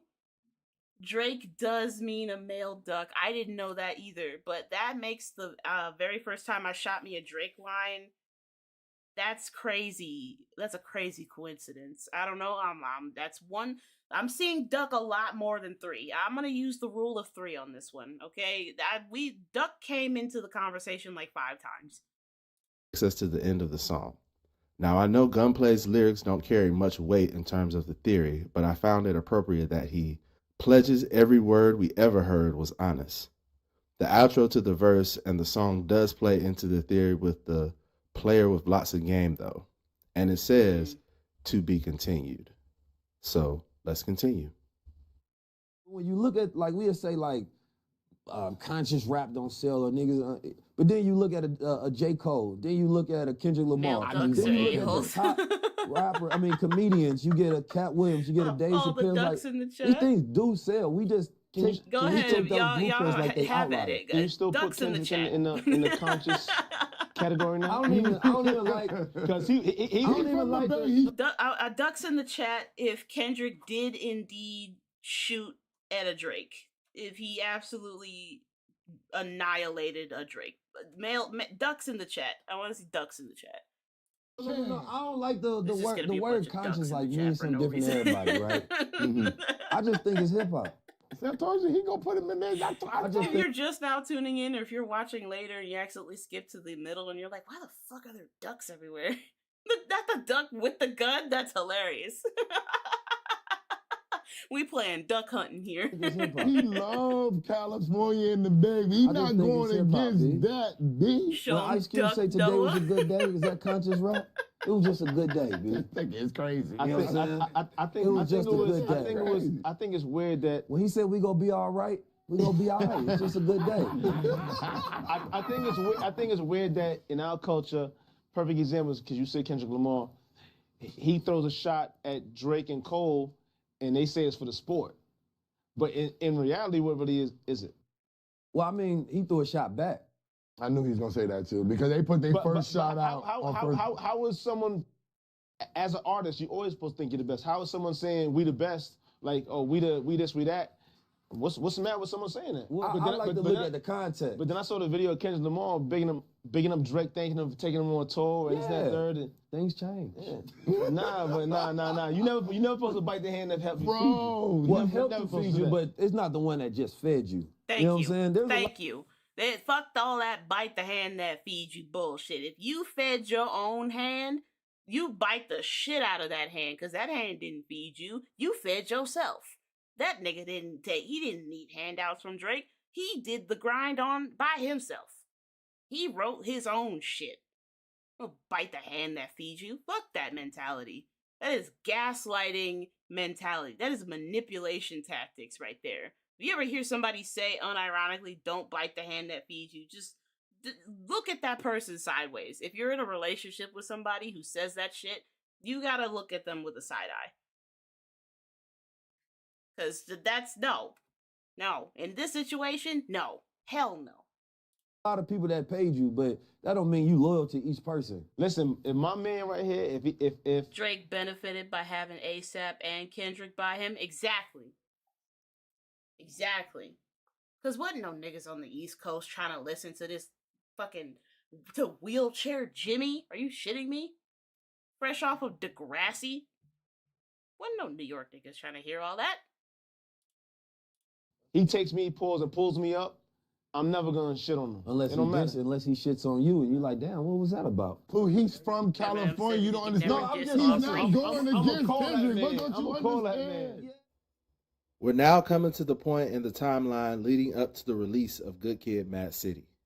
Before we delve into that, we have to take a look at The Heart Part 3, which was released 2 days before the album came out. Now with this song, I'm going to go through the lyrics to highlight the parts that connect to the diss in Poetic Justice, as well as other major overall themes in Kendrick's music. From the jump, he's framing his career as a continuation of Pac's. Notice he said Pac. He looks like he made a reference to the intro on Buried Alive before he uses Aaliyah as a homonym for a Learjet. He made sure she wasn't missing from this one, huh? The G5 and G's give me. He mentioned Aaliyah again. He mentioned it in Buried Alive. Because he was talking about the Maybachs and the entourages and shit. Yeah, he said all that was missing was Aaliyah. Because he made an R. Kelly reference. I can't remember the line off the top of my head, but he made an R. Kelly line and said all that was missing was Aaliyah. So this is the second time that he's mentioned Aaliyah. High fives will definitely come up later, as well as the part about being real. There wasn't much considered in this section, but the part where he said, "I never thought your favorite rapper would want a verse" is interesting. It's not even a question that the most popular rapper at this time was Drake. Sure, he could have been talking about someone else, but I can't deny it looks suspicious. The last part comes off like an ultimatum where he has to make a decision that could be life-threatening. From my perspective, Ride the Beat alludes to this decision affecting his music career just as much as his life. There's not much to consider in this section except a couple of lines. "I need to find a better way to take your fans now" is crazy. I feel like this was a personal shot. If you think about it another way, he's basically saying you don't deserve your fans. This next part makes me feel like Dot knew how all of this would play out. When he and Drake started beefing publicly, one of the main narratives became that Drake helped Dot jumpstart his career by taking him on the Club Paradise tour with him. Now that he's come home, he wants to be clear. We never asked for no handout. And in actuality, Drake was the one who was adamant about Kendrick coming on tour with him. In this last line, we see that Kendrick is more than willing to play the game. And that's what these motherfuckers who have a little bit more clout or have a little bit more notoriety, they see this up and coming star talent. They know that they see the potential. They know that they're gonna blow up. They're gonna generate headlines. They're gonna turn heads. And so they try to use them as a launch pad to boost themselves up as well alongside them. You know, they disguise it as working together in the industry, collaborating, putting you on. When they're really trying to use you as a fucking like a jetpack to boost themselves even higher. And then, you know, when something happens and they beef, then they want to be like, "Oh, I gave you a handout. You got the Drake Stimmy package. You got this. You got to where you are because of me." When in reality, Drake needed Kendrick more than Kendrick needed Drake. Even though it seems like it may be another version of gunplay. Oh, you're going to Olive Garden. I love Olive Garden. Their Alfredo and their fried calamari is to die for. Dot knows the dark truth was in the industry. He does. And like that shit changes you. You have to be really built different in order to see shit like that and still, you know, go to sleep soundly at night. Because that shit is not pretty. I love how these media people or so-called journalists time skip and or never do research on what happened between Kendrick and Drake between 2013 to 2023 before First Person Shooter came out. Exactly. They don't take the time to do their proper research. So they come to these discussions unprepared because they didn't take the time to do the research. They don't know what the fuck's going on. They'll just say anything and hope that it's correct. But like with videos like these, there is evidence. They're pulling up lyrics, they're highlighting specific lyrics, and they're telling you, he's highlighting the lyrics and showing you how it contributes to the overall theory. You know, because with lyrics like these that are very open-ended, they are left up to interpretation. It is all in how you interpret the lyrics, and people interpret lyrics differently. But so a lot of people will interpret those lyrics the same way. That's just gonna happen. Some people they genuinely just can't, they don't have the reading comprehension skills to read past the surface level. And that's okay. That's fine. Not everybody has a brain that It can deep dive and find context and connections back to something else, or see the double, triple, quadruple entendres. Not everybody can do that. It's fine. It's okay. There's nothing wrong with you if you can't. That's just, everybody's brain is just made differently. But for you to go and actively disrespect an entire group of people because they dared to think differently about this than you is childish and immature. It is. It's petty. Needlessly petty. Wildflower, welcome. Just became a member. Welcome to the Riders. I have my Riders in training those are my $1.99s. You get my members only lives. I'm gonna start doing those. Where I go like a deep dive into stuff that I don't really want to talk about on a mainstream level. You guys can hang out with me. We'll chop it up. I bring you guys into the Discord. We'll shoot the shit, talk about subjects, talk about hip hop news, and I'll bring you guys on. You'll be able to hop in the Discord call, and we can chop it up and give our opinions in real time, and it'll be a great thing. So I'm gonna make a Discord channel where it's specifically for like my members, and no matter what I'm in there for, if I'm just like gaming or if I'm doing something, you can hop in, say hi, give your 2 cents on the situation, on something that we're reacting to, and it'll be a vibe. And I'll also be reserving the members for specifically for the Try Not to Laughs. I'm gonna be reserving that over there. I don't know. I might keep the commercials, the nostalgic commercials. I might keep that public because people really seem to like that for some reason. But yes, because I was gonna do I was gonna turn the Try Not to Laughs into a drinking game, and it was gonna be a wheel, and I was gonna get different types of alcohol, and whatever the wheel landed on, that's the one I had to take a shot of, every time I laughed. So it'll be fun, and obviously we'll do these at night, and obviously no kids, because my shit is not for children anyway. Thank you. We're all adults here who pay bills. We're all adults with mortgages and children, and who pay car insurance. I know a lot of us don't really act like it 95.4% of the time.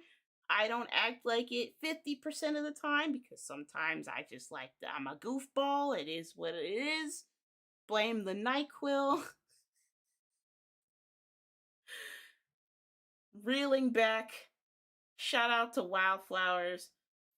Wildflower 93. Thank you so much for becoming a member. I really appreciate the support, you guys, because I really want to make good stuff for you guys. Good thought-provoking conversations. And I want to learn, you guys. I want to teach people. I want to give knowledge. That's what I want to do. I want to give people all of this useless-ass knowledge that I stored away in my brain. Because the DC school system back then was ruthless. It was ruthless, bro, especially if you were black, because they pushed you harder. And looking back on it, I know why they did. it.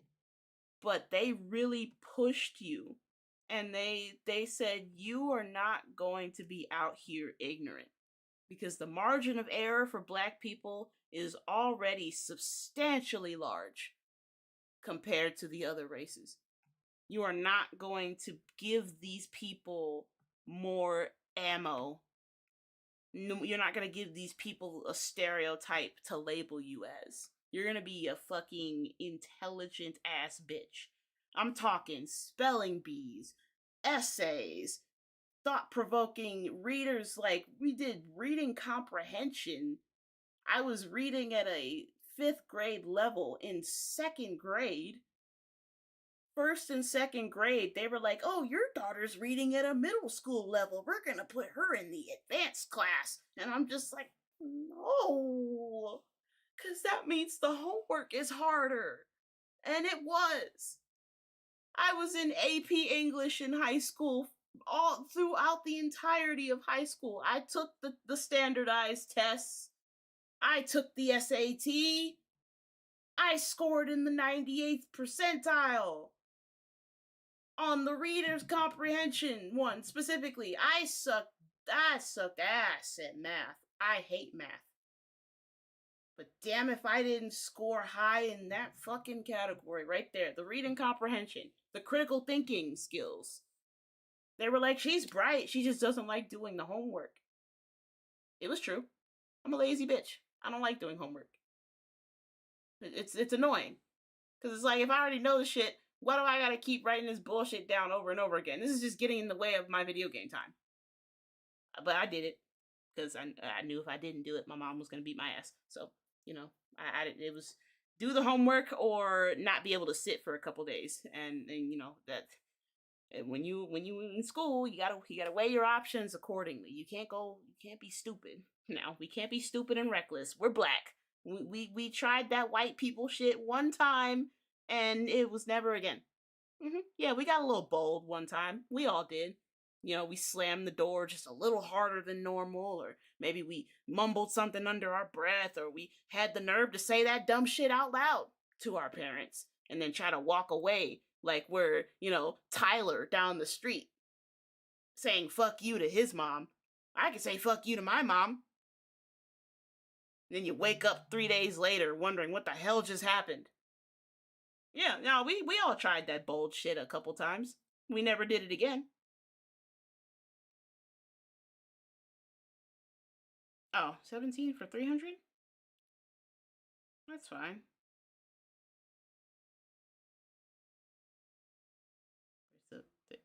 There it is. Sorry, I'm texting my mom. She's getting my allergy medicine because I have allergies. I'm allergic to pollen and a couple other things. So I take Zyrtec and Pepcid twice a day because if I don't, my skin will start breaking out in hives, random hives, just for no reason. I think it's stress. I genuinely think it's because I was stressed the fuck out for so long. My body literally did not know how to handle it. And they did say that high stress is a symptom of chronic urticaria, or urticaria, I think it's called. Urticaria? My medical people help me out. Urticaria? I think it's urticaria. I don't know. But it's hives. Chronic hives. They said stress is a factor. So I think just because I have crippling anxiety, I'm always on the edge. My skin also has anxiety. So the slightest sign of trauma to the skin, it'll freak the fuck out and start releasing histamine like 200 times the normal amount is needed for it was a whole mess. Like, literally, I was sitting at the doctor's office getting the allergy test as they were drawing the numbers on my arm to, like, put the little pins and stuff or the prongs. My skin was raising up in welts in the shape of the numbers that they were drawing with the marker. That's how much of a bitch my skin was. My skin was a pussy, bro. It was like, marker, I hate it, get it away. No, I rebuke thee, Satan. It was really just raising up. I had a welt in the shape of a 2, a 3, a 4, 5, and a 6 on both arms. And the doctor even saw it. They were like, oh my God, your skin is literally raising up in the shape of the numbers that I'm drawing. Yeah, we need to fix this. But I've look, this is why I can't get high, and because I just start yapping, bro. I just start yapping. But I guess it's a good habit. Not 3 days later, I'm caught up, by the way. Thank you, Michelle. And welcome back to the future, Mr. Reed. Let's see. My homie Tyler from 4th grade definitely showed me there are levels to disrespecting your parents. One of my first ex-boyfriends that was like the extreme, bro. That was the first time I ever heard a man say fuck you to his mom, and I'm like, that shit blew me away. I was just like, oh my god, jeez. I started seizing up, y'all. I didn't know how to react because the trauma, and I immediately empathized. I put myself in that, and I was like, what if I did this dumb shit? And I just started having a seizure at the thought of me even fixing my mouth to say some outlandish shit like that to my mom and live to tell the tale. No. My mom even told me, she'll tell me today as an adult, she'd be like, if you ever say some shit like that to me, I will see red. She's like, I'll have to tell the judge, I'm sorry, judge, but I saw red. I'm sorry. Yes, I choked her out. Yes, I knocked her the fuck out, but I saw red, officer. I'm sorry. I know she's almost 30, but I'll still knock you the fuck out. That's the type of energy Black parents are on. They don't give a fuck how old you are. If you come at them with some disrespect, they're going upside your head. Like, and you think just because they old that they can't move fast? Do you know how many old niggas in China are out here running fades and whooping ass? Better than these young bucks? Do you know how many old niggas are whipping people's asses in China right now? Don't let that fool you. Don't let that frail old man fool you, because he will open up a can of Brucery. He will be like water and turn your knees into jelly. You will become very well acquainted with the ground. Multiple times. It's not worth it. In this section, we see a few more themes being repeated from earlier in the song. This is the end of Kendrick's first verse. Holler Back comes up later on in another song, when I see a but Live Your Life in the Matrix is a direct callback to Kendrick describing his reality while he was meeting with Drake on Buried Alive. Yes. Oh, now, that is a direct callback. Oh my god, I didn't even realize that. On a completely unrelated note, seeing Kendrick take a shot at falling off almost a dozen years before J. Cole apologized is completely mind-boggling. Oh well. You just gonna pull up some shit like that and say, oh well, and continue. You just gonna casually hint / suggest that Kendrick predicted J. Cole's fall off 10 years before it happened and then just move on like it was nothing. And then just be like, oh, anyway. You know what? Fine. I'd be lying if I said Kendrick's last verse on this song didn't bring it home for me. Carry on. The proof reference shows up around the same place in the last verse on Poetic Justice.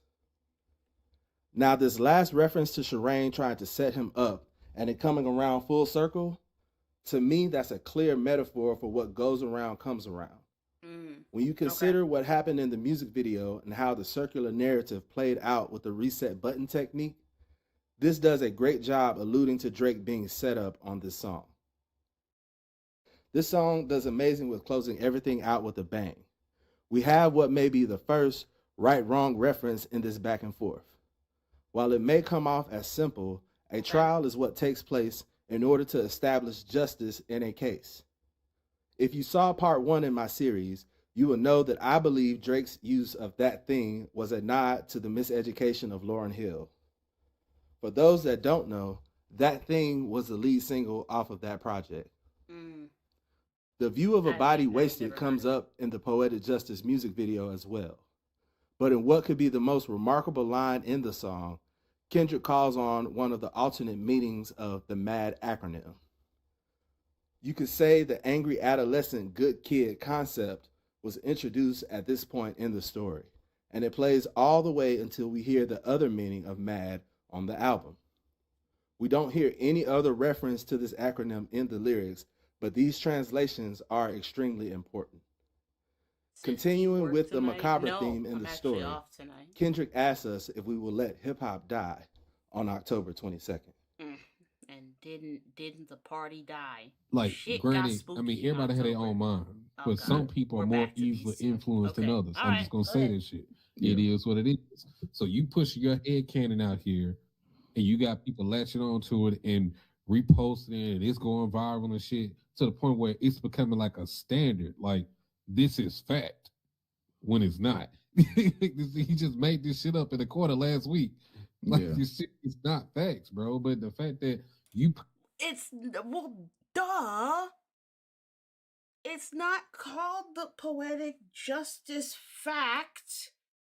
It's called the poetic justice theory.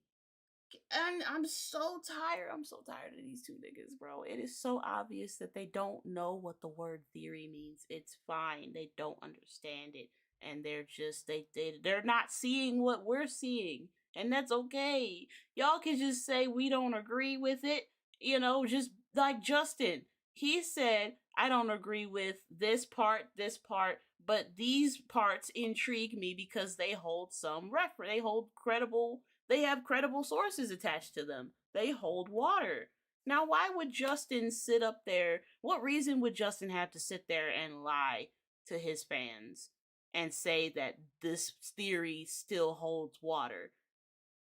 How is it that every other creator in this community sees the theory and the facts that are behind it, and they see the sources, they see the evidence, and they're like, I like where this theory's going. We might be onto something here. And you two are the only niggas that seem to vehemently have a problem with people genuinely just comparing thoughts, sharing evidence, and theory crafting. Do y'all just not like nerd shit? Is that it? Do y'all call yourself a DeCyphering channel, but you seem to have a weird aversion to nerd shit, to like DeCyphering. And even in your pussy ass attempts to quote unquote decipher poetic justice, all you did was skim through it and troll to be disrespectful to a person that wasn't even being disrespectful to you. All they did was present an idea to the table and bring their evidence and said, bring your evidence. I want to see, let's debate on it. Let's have healthy conversation within the hip hop space and talk about it. You bring your sources, I'll bring mine, and we will have a discussion. That is all that was said. And your first thought is, oh, you think you trying to be funny. Like, what? Nigga, if you're not smart enough to read into the lyrics a little deeper, just say that. If you don't have the mental capacity to read a little deeper into the lyrics, just say that. But you don't have to fucking act like a bitch and, start trolling people and start insulting them, insulting their fans, and then, people who subscribe to the theory. No, you would rather go and be disrespectful and call them outside of their name and accuse them of being something that they're not, just because you personally don't agree with the theory that they're subscribing to, that they're interested in. This is generating stimulating intellectual conversation within the Black community. Why the fuck would your first reaction be to have a problem? Why do we have a problem with Black people being intelligent and having intelligent discussions? What is your aversion to intelligent discourse? Deciphered? What is the problem? Like, what is your fucking deal? Are y'all just like anti-intellectual? Like, do you just not even like using your brains? Do people using their brains just piss you the fuck off to the point where you genuinely want to like Hulk smash? Does the sight of people genuinely enjoying a discussion and comparing and contrasting notes and interviews and lyrics from Kendrick, lyrics from Drake, lyrics from other rappers who were involved, interviews that Kendrick did personally, you know, insight into these types of things from, you know, the source material that the shit was based off of. You don't see this conversation happening within the hip hop community and feel the least bit of pride. You don't feel proud that your black brothers and sisters are actually stimulating conversation about hip hop. You don't feel happy that we've evolved as a people to a point where we can have these types of discussions. We can theory craft about rap songs, about rap disses. You don't see all of this talk going on and feel pride, satisfaction.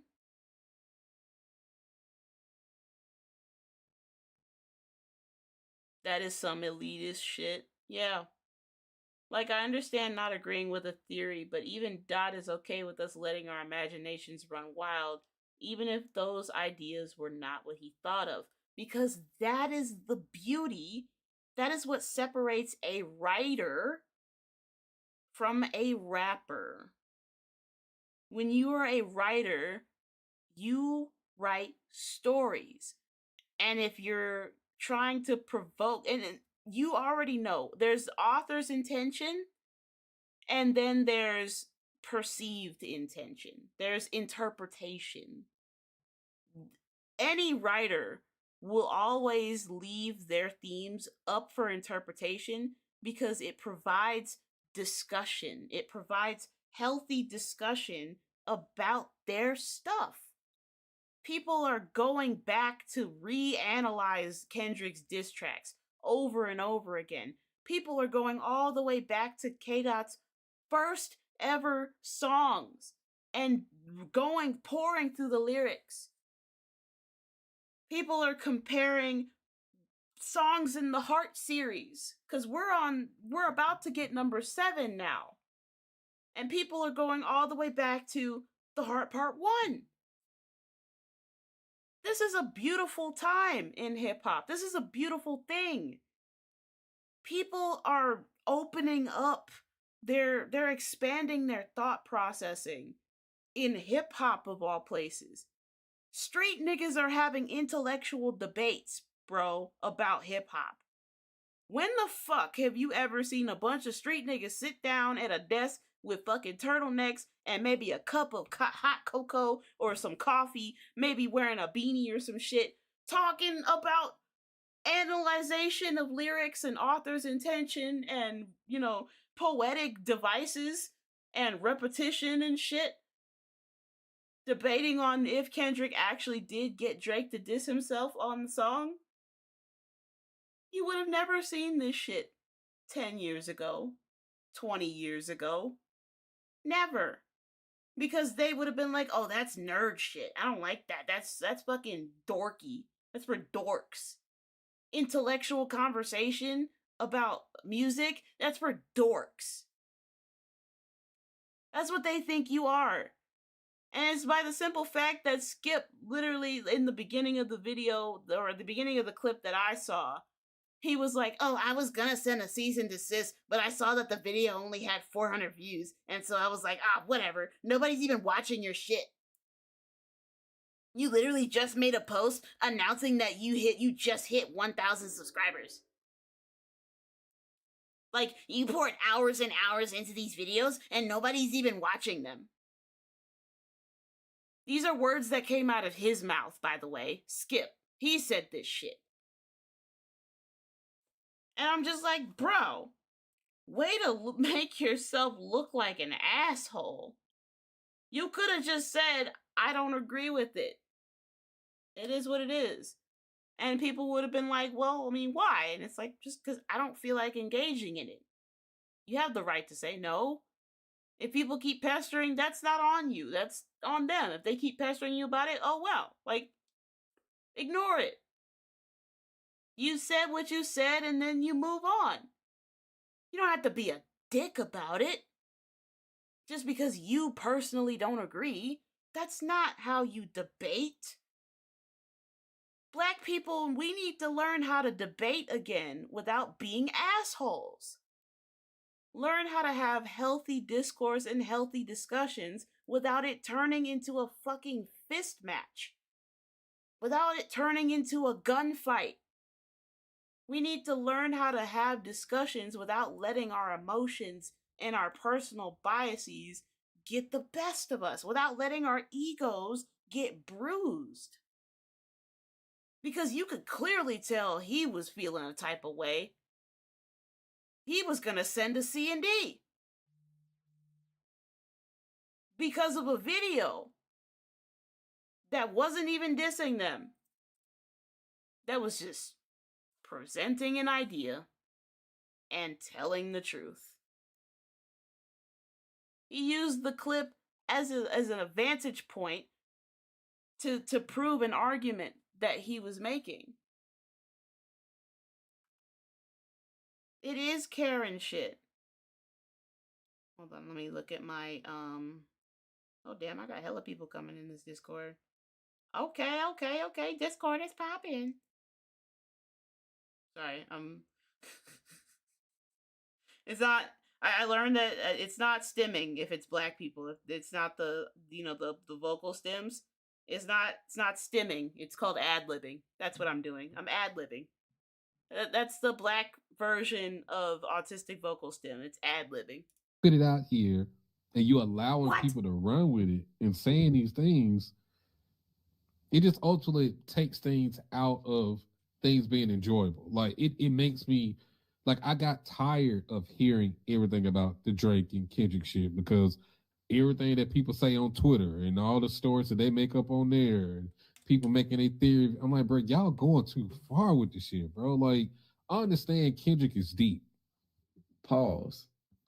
I understand that he does things in a way that make you think and things. I understand that. But y'all just going too far with this shit. Y'all not even making this shit enjoyable anymore. Like, if y'all finding Easter eggs and shit, make that shit reasonable, dog. Like, or just let me find the shit in. Like, let me find the shit on my own, bro. Like, or some shit like that. What about the proof? I would invite y'all. I implore y'all to please educate me. What about the theory doesn't make sense to you? What about the theory is not proof? So let me see. What did the super chat say? Yeah, what about the proof? What about the evidence? What about the theory doesn't make sense? Like I'm genuinely asking at this point because it made sense to Justin. It made sense to Glasses. It made sense to the Alchemist. Or not the Alchemist, fucking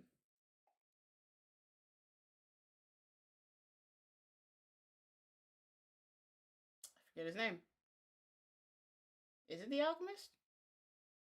No. No, it was the one who he produced the Poetic Justice theory, the Poetic Justice song. Oh my god. Mixed by Ali. I got it. Don't worry, chat. I found it. My brain found it. I had to go through the file cabinet for a second. Yeah, Mixed by Ali. He found the whole conversation interesting. He loved that shit.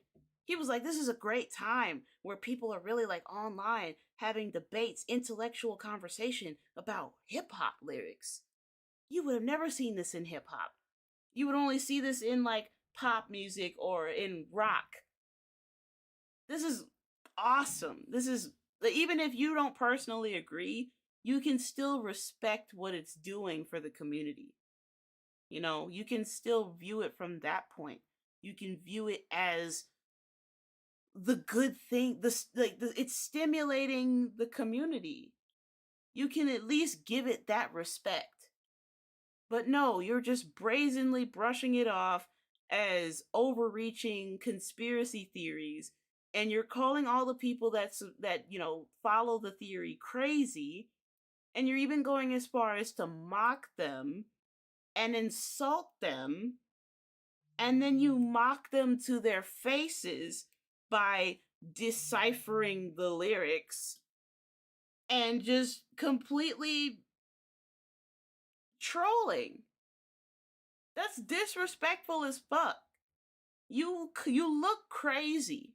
You look crazy. And what I'm saying about you isn't any less valid just because I have less viewers and less subscribers than you, jackass. Because newsflash, it's not about the fucking numbers. It's about the content and the substance and the quality of what we bring to the table. There are a lot of gold-plated turds out here on YouTube. There are a lot of people with 500,000, 600,000 subscribers putting out some booty water. And people are just eating that shit up. Because that's all they know. I heard this from comedian Precious. Precious, she's shout out to Precious. Love her to death. She's just as country as she can be. She said you can find bullshit anywhere. But quality, when quality shows up, it shows up and it shows out. So, just because you have more numbers and more subscribers and more followers, that does not mean that your content is any less than or better than the people around you. And we gotta stop doing that. We gotta stop looking at channel statistics and assuming that the quality is bad just because the numbers are low. Obviously, the fan base is growing. That's how you got your start. You were at that point, too. You were there celebrating your 1,000 views or your 1,000 subscribers. You fucking hypocrite. Everybody was there. Unless you bought all your fucking subscribers and you skipped that part. Everybody had to start from somewhere, bro. So not only did that come off as extremely disrespectful, it came off as extremely hypocritical, considering you were literally in that same position however long ago you started doing YouTube. That's not right. You can't clown people for having low views and low subscribers when you're a fucking content creator. You asshole. That's like clowning a big bitch that goes to the gym. She's going to the gym so that she can slim herself down. She's already there at the gym working out. What benefit do you have making fun of them? Unless it's some deep-rooted insecurity that you're just projecting onto this poor person that didn't ask for or deserve it. Am I being too real, y'all? Are they gonna snipe me because I'm being too real? Or am I being too real? Like, is it just, how much does it cost nowadays to just be a genuinely decent fucking human being? That's all I want. That's all I want to know. How much does it cost to not be an asshole anymore? Like, what is the deal? What is the problem here? Why is it so hard for niggas to just not be assholes? They gain power and elitists. Yes, I am so sick of the elitists. And they exist in the Kendrick stand. The Kendrick stands? The stands, not the fans.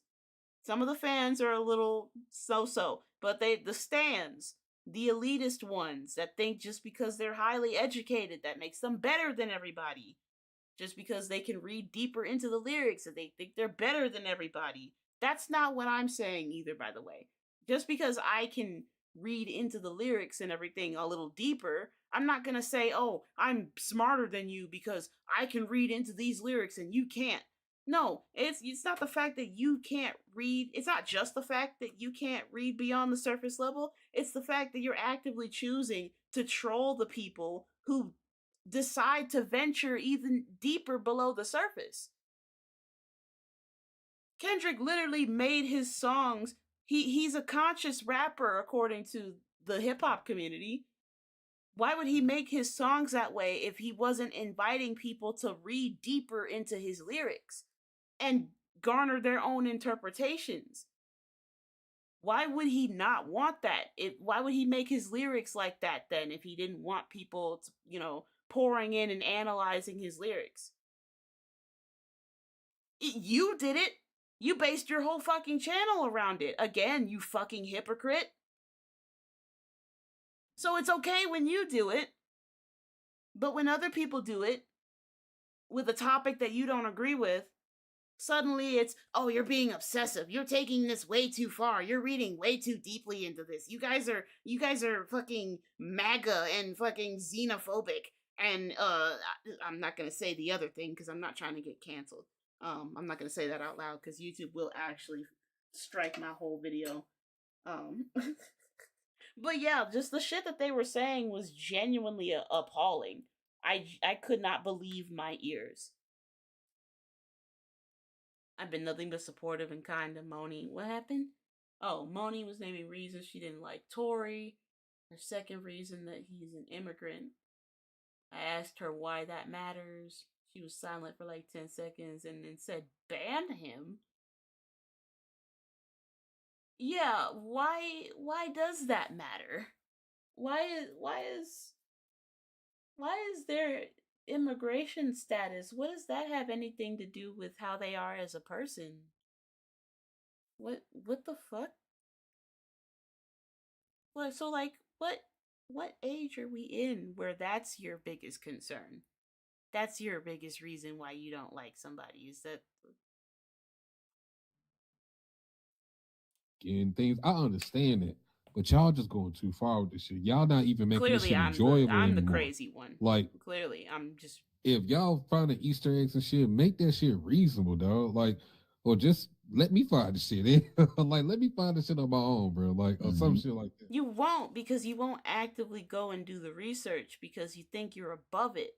That's the whole reason why we're having this discussion. Is because y'all breezed through the lyrics, didn't take it seriously, were joking around, making jokes, and trolling the people who did look into it deeper. And then you were like, we just deciphered it. No, you didn't. You didn't break down nothing. Except my fucking patience. Goofy ass niggas, damn. All right, let's get to this main event. We're going to take our time and go through pretty much everything on the album. So buckle up and let's get to it.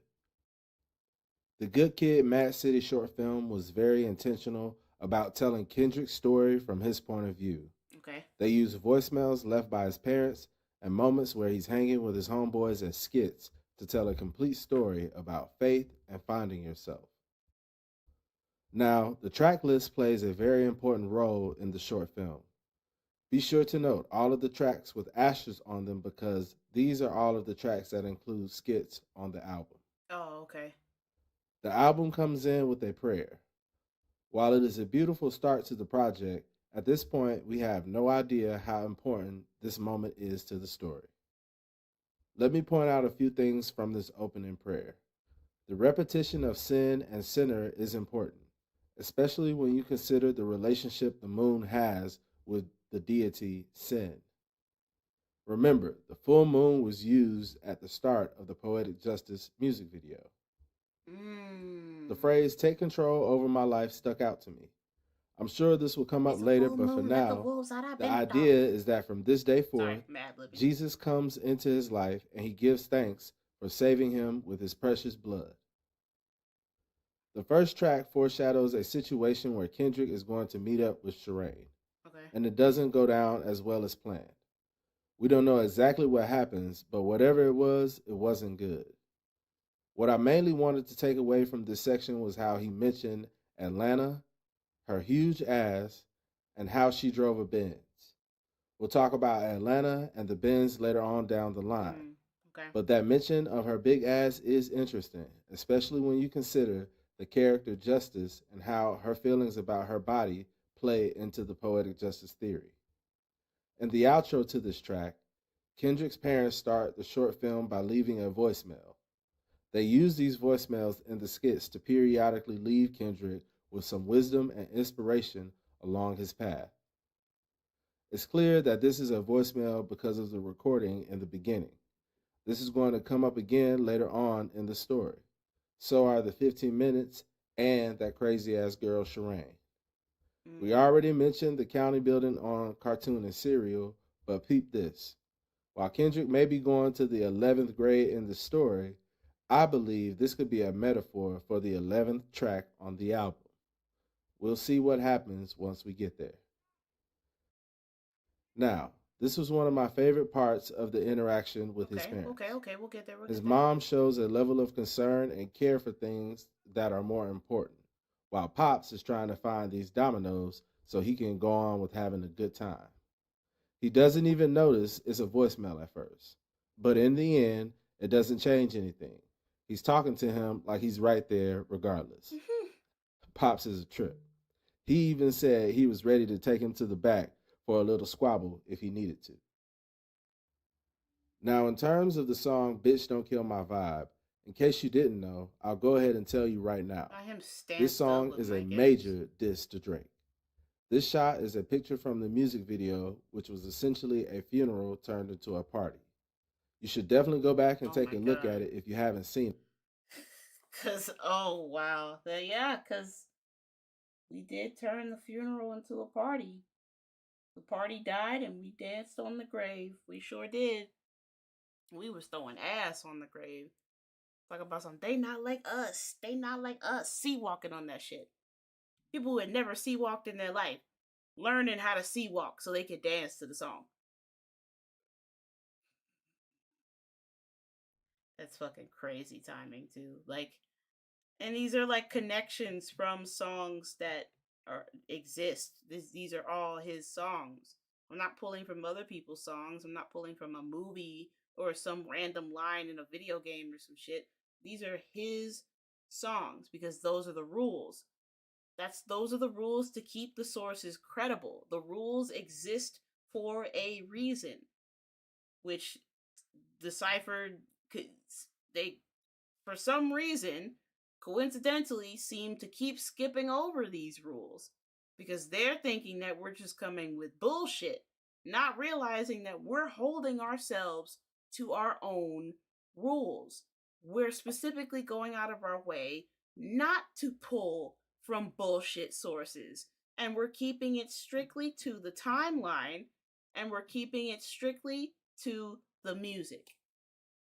That is where we're drawing our sources from. Music videos, interviews. We're keeping it in the history, within the timeline of events. And they all have to be related to the source material. We're not just grabbing random pieces of information and trying to force a square peg into a round hole. We're putting together the pieces of a puzzle that's been scattered. But if the piece fits, it fucking fits. It's not like we're trying to force the shit to fit. It's there. It's not going anywhere. I really broke this shit down. King Kong. I'm putting cases on all you bitches. Shout out to Denzel, man. You think you could do this to me? King Kong ain't got shit on me.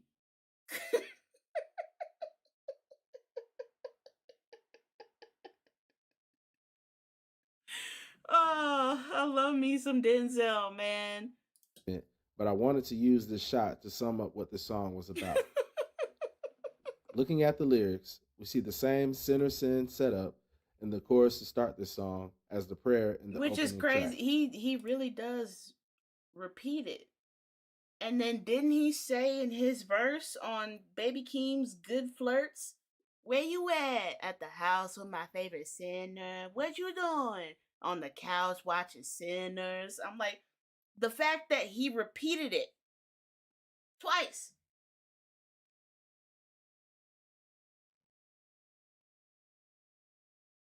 Feeling on your booty, touching on your booty. Yeah, nah, you think that we don't know that you a little freak nasty, Kendrick. We know you a little freaky freak. It's fine. It's fine. Now, later on in the chorus, we see Kendrick say he got his music. He would share it, but today it's bitch don't kill my vibe. Okay. Who's the bitch he's talking to? Who is out there trying to kill his bitch vibe? Don't kill my vibe. Who told him the vibe was all about the woman's taste, that he didn't belong to himself? We'll come back to this. I mean, out the gate on the first verse, we have some serious shade. My man said, look inside of my soul and you can find gold. Now read slow with me. He told him, look inside your soul and you can find out it never exists. I mean, damn. Yes, damn is correct. He said, you look inside your soul and you find out that bitch didn't exist to begin with. You don't have a soul. You know how disrespectful that shit is? To tell somebody that they don't have a soul on a song. He said, look inside my soul and you can find gold and maybe get rich. And notice the word choice here. He doesn't say you will find gold and get rich. He says you can find gold and maybe get rich. It's the humble brag. But like actually, it's a humble brag. He's like, I have substance. There's a lot in my soul. And what one person might find, what one person might think is garbage, another person might think is treasure. One man's trash is another man's treasure. Beauty is in the eye of the beholder. That is the point of the reason why he's using this specific word. Because can implies probability, whereas will implies certainty, absolution. There is no other option. If it says you will find gold, that is 100% certainty. But he says, no, you can find gold, which not only leaves that open, but can literally means you are able to. You are able to find, you can do it. You can do it. You can find the gold. You can get it, you can get it, you can get it, you can get it. That's what he's saying. You can find this, but you got to do it. You have the potential. And he said, maybe it's all a matter of perspective. If you look at it as this, you could get rich off of this, then you will. If you write it off as some random bullshit, then you won't. He's literally like, it's all up to you. It's all up to you how you read the lyrics.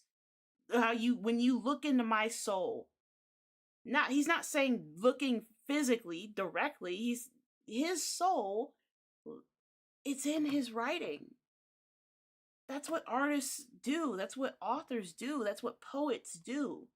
They pour out their heart and soul into their songs, into their poems, into their movies or their plays, into their passions. Kendrick's soul is in his verses.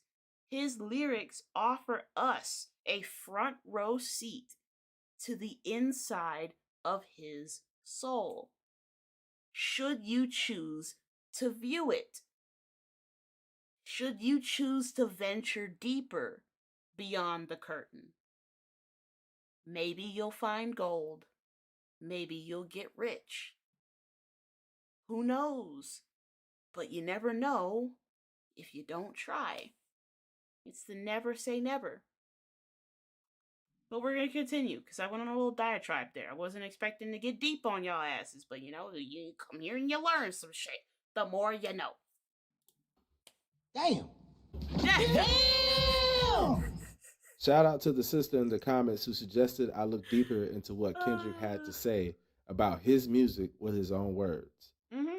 These highlighted lines are where artists can add genius annotations to their lyrics. We're going to take a look at most of these to see what Kendrick has to say about these songs. For this portion, Kendrick acknowledges that he can feel his life changing.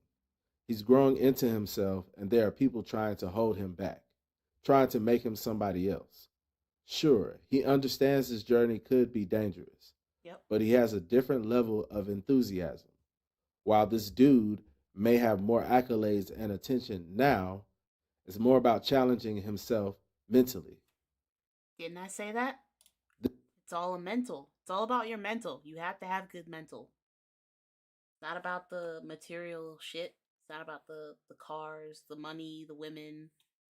It's about up here. What's up here and what you do with it. This is psychological warfare out here. The world is a chess game. You either know how to play or you don't. That's why they call it survival of the fittest. If you have the willpower and the integrity and the heart to survive, then you fucking survive with all that you've got. Because it's not just physically, it's mentally. The mere fact that you're able to wake up in the morning at all is a testament. It shows you that your journey is not over yet. The mere fact that you, even having gone through everything that you've gone through in your life, and you're still here in this moment, and you're still kicking, and you still got drive, and you still got passion, and you still got integrity, and you still got ideas. It just shows you that you're stronger than you realize. You just have to realize it, and you gotta turn that shit on. You gotta stop looking at life as a glass half full. And you gotta start you look outside the box. You gotta realize the glass is subjective. You gotta realize that you have the power to fill that bitch up. It's not a glass half empty. If the bitch is half empty, fill it the fuck up. What's stopping you? Genuinely, I ask you guys, what is stopping you from getting some water and filling that bitch up? If it's half empty or half full. It's not about glass half empty, glass half full. It's what you do with the circumstance. It's what you make of it that truly matters. It's how you handle it and how you persist, how you persevere through it. That's the human condition in a nutshell. Hope. The hope that lives in everybody, that never dies. That's all. That's all it is. And the discipline and the integrity and the mindset to really channel that into something great for yourself. Let me stop before I start preaching. This is the part of the song for me that reveals there may be more to this than just a random feeling. He mentions that he made a mistake that lives deep in his heart, something similar to falling on his face. I believe that mistake was working with Drake. Yeah. It's as simple as Kendrick doesn't like the guy, but more importantly, Drake goes against everything Kendrick stands for in hip hop. Kendrick knows that by working with him, people will naturally try to group them in together like they are rapping about the same life, at this age, chasing the same girls, and speaking from similar perspectives shaped by the same experiences. Okay, see you, sis. Thank you for stopping in and hanging out with me. Your lashes look gorgeous, by the way. Oh, I'm gonna hop in your live because I'm gonna probably wrap up soon. But I am going to I'm gonna probably piece this up and turn this into a series, like genuinely, because this provides stimulating conversation, and I'll even, bring you guys in on the conversation. Have you guys join the Discord call and give your thoughts on the evidence that's being presented here. Why not? Why not have a little seminar from time to time? That would be awesome. Providing stimulating conversation and we get to actually talk in real time. I feel like that would be really fun. And we could engage with the chat too. That shit. I might do that for my members only content actually, because that's a genius idea. my brain is running on because 1, I'm faded. 2, I'm sleep deprived. I haven't slept yet. It is 6:53. I've been up since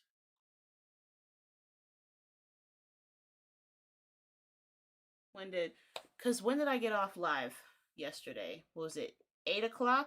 8:30? 8:45?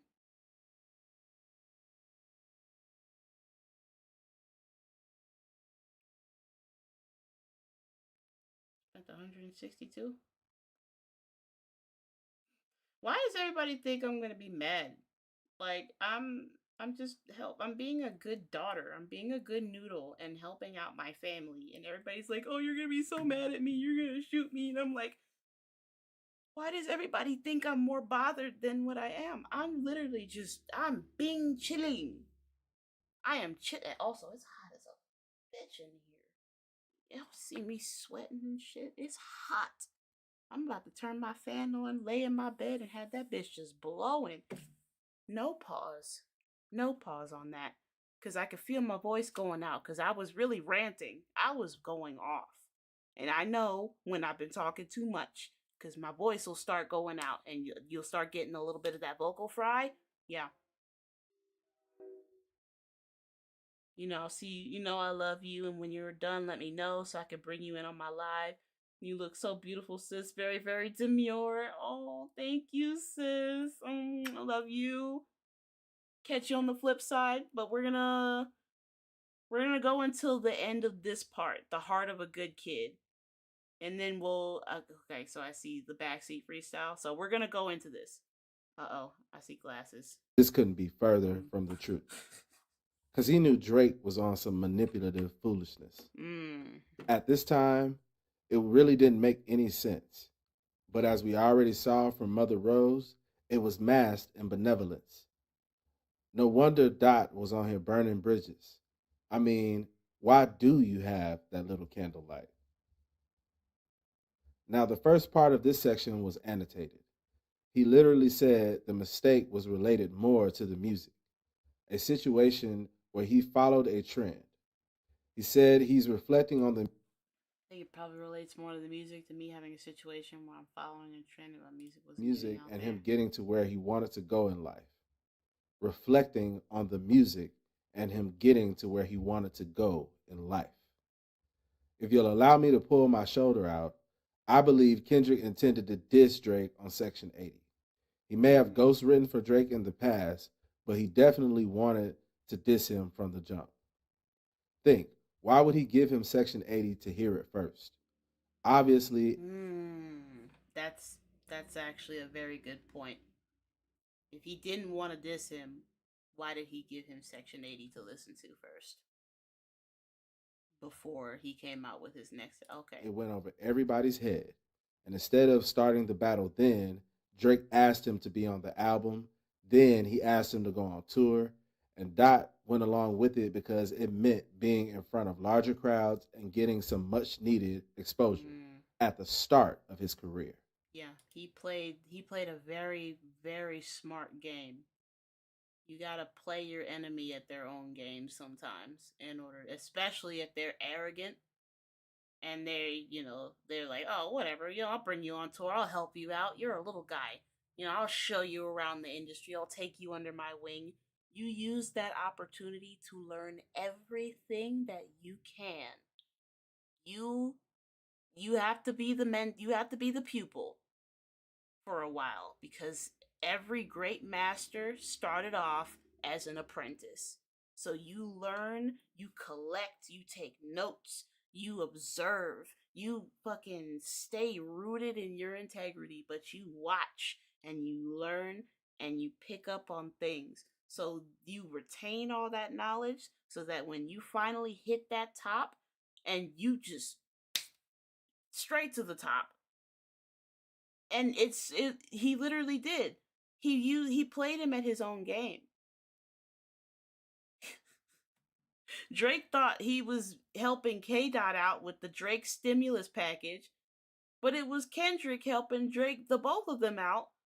He was playing the long game. It was the Kendrick stimulus package with interest. It was the starting a new line of credit, immediately getting with somebody who knows how credit works, building that up over time. They waste all their shit because they're financially irresponsible, but you stayed rooted in your integrity, and now your shit is tripled and quadrupled, and you've made money on top of money on top of, and it's just flipping over and over again. The rates getting high, the M's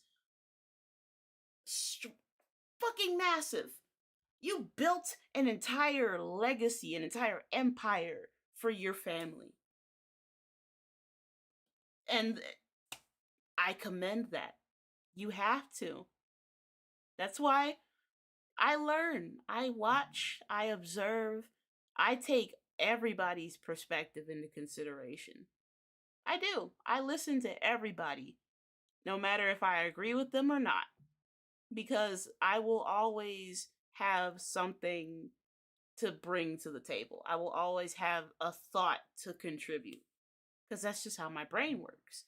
But at the end of the day, you learn things. You learn about how people think. You gain new perspectives. You gain new insight on situations that you weren't previously familiar with. And that knowledge is retained. You have that with you forever. That's why I argue having a lot of wisdom is way better than having a lot of intelligence. You can have a lot of intelligence and no street smarts. Virtually zero. You can also be very smart and have no charisma and be a piece of shit. But if you got wisdom, you've got knowledge that can be passed down from generation to generation that'll actually help people, that's where that counts. That is the flower that bloomed in the dark. Wisdom. Our ancestors passed wisdom down to us. They didn't pass down textbooks and Pythagorean theorems and essays and equations and shit. They passed down knowledge, wisdom. We look to our elders for wisdom because they experienced things that we never experienced. And it's through them that we gain this knowledge of a life that we never lived. Wisdom is the way to go. I will argue that forever. Argue with your mama. Came back after attending to something. Side note, I finally understand why Dot said rude and impatient in Buried Alive. Dot was impatient to leave as soon as possible, even though it's rude. Buried Alive sounds so eerie. Dot and Drake being somewhere you can't see them, feeling like the initiation, but without Aaliyah. The dying mention at the end. That's crazy, too, if you think about what happened with Aaliyah. That was kind of like almost like an initiation or an assimilation type deal, and then it ended with her death. That's some eerie shit when you think about it.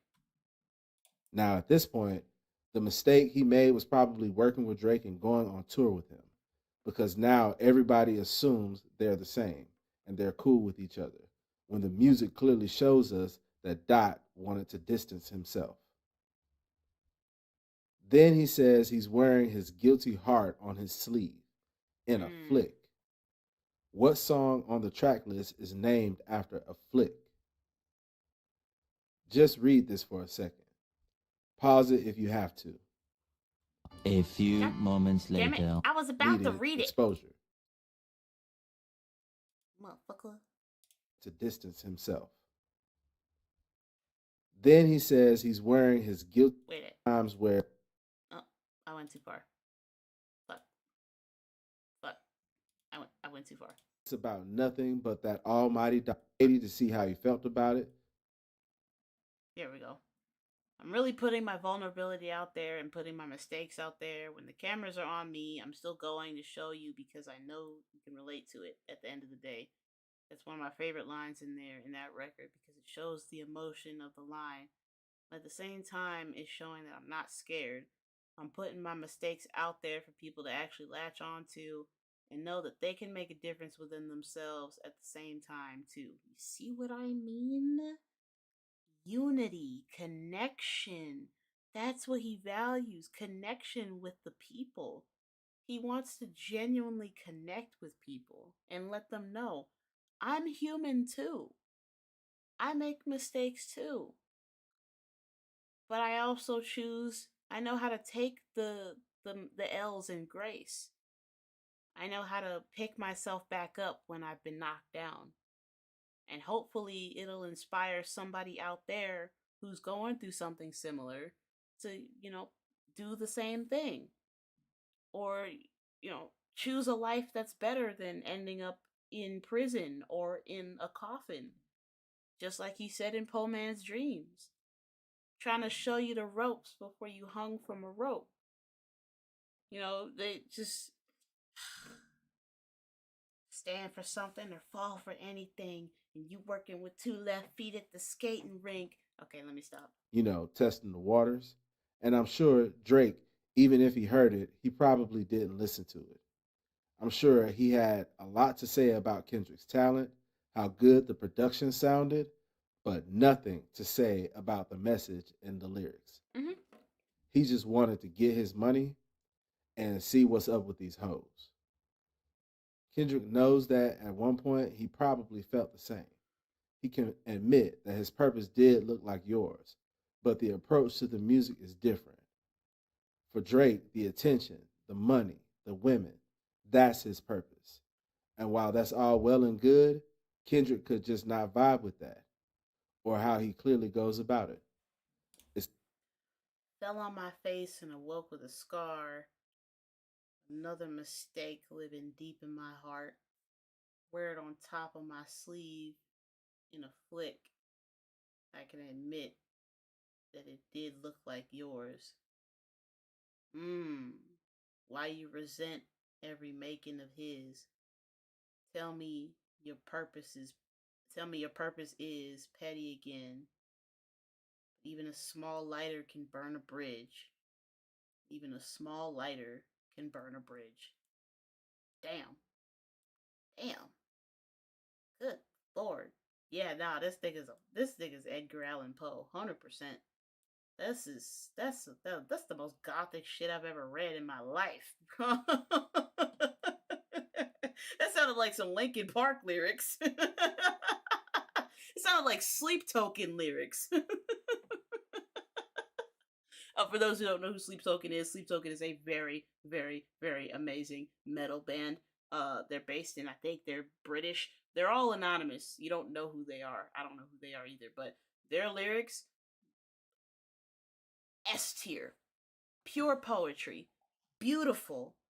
Beautiful. But yeah, it's giving me the same vibe here. Like in hip hop. This is actually amazing. It's clear to me that this is why he wants to burn that bridge. When we get to the second chorus, we see these changes in further detail. Part 3, Poetic Justice Flick. Rest in peace, Chester. Yes. The Kendrick Edgar Allan Poe video, I will put it out. I'll record it and make it for you guys, because I know that I still have the notes. I have a lot of ideas that I'm sitting on. No pause. I have a lot of ideas that's stored away in the cabinet that I just haven't done yet.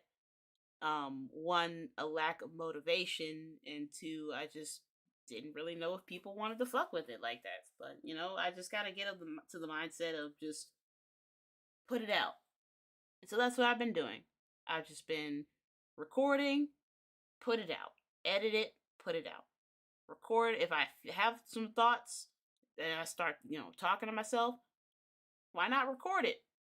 Make a reaction. Put it out. Make an analysis. Put it out. Some people will find it and they will find value in it. And as long as, even if one person watches that video and gets something out of it, something stimulating, that's all that matters. So I'm doing what Jesus did, and we're We are seeding out the 1 from the 99. That's what I'm doing. That's the mentality that I have to have. If I can reach at least one person in some way, shape, or form and give them some knowledge, or like if they learn something new, if I can just change somebody in a positive way in any shape or form, that's more than enough for me. I'm mad, but I ain't stressed. True friends, one question.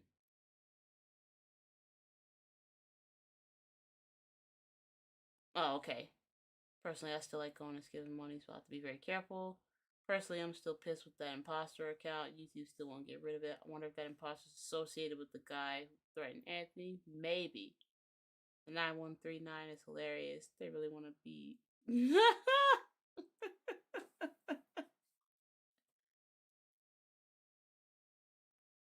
Where were you when I was walking? I remember you was conflicted.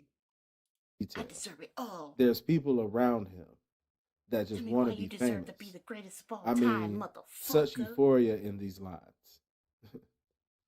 Whoever he saw. That might have been a direct shot at J. Cole. I'm not even gonna lie. That's hilarious if that was a shot at J. Cole. Talking to, Kendrick recognizes that for them, it's about nothing but that almighty dollar. He continues, you're only co-signing what radio does. What plays on the radio. We are not the same. I'm looking right past you, This is my right? mom, guys. She right? got stuff. You living behind the mirror. I mean, this shit is vital. I know you had to. Die. I'm up here talking fast. I spent almost $200 on her car. Oh, this is so cute. Isn't that pretty? I'm gonna show you. I'm gonna show you what the cake looks like, y'all. Look at this. Look at this. That's so cute. Look at. I love this. Isn't that cute? They did such a great job. Yeah. So that's the bill. Sorry. That's a long ass. That's a long bill. I know. Golly. I know. I'm so sorry. This receipt long. I got you some Pop-Tarts. Pull out of paper. The poor trees that. I mean, yeah, we got what we needed. Yeah, we got everything, and I'm gonna make some potato salad. You sure you don't need these coupons? I do. Oh, okay. Here, go ahead. Don't let me stop you. At this point, I do need the coupons. Yeah. Dad was telling me earlier. He was like, she would get a coupon for her funeral. Oh my God!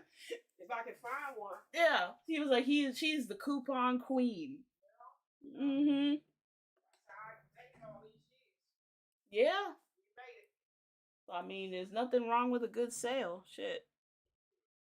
But yeah, sorry about that, guys. My mom came and I told her whatever sweets that you saw, if you wanted whatever you wanted, just get it, because Mother's Day is coming up, and so I want to spoil my mom a little bit.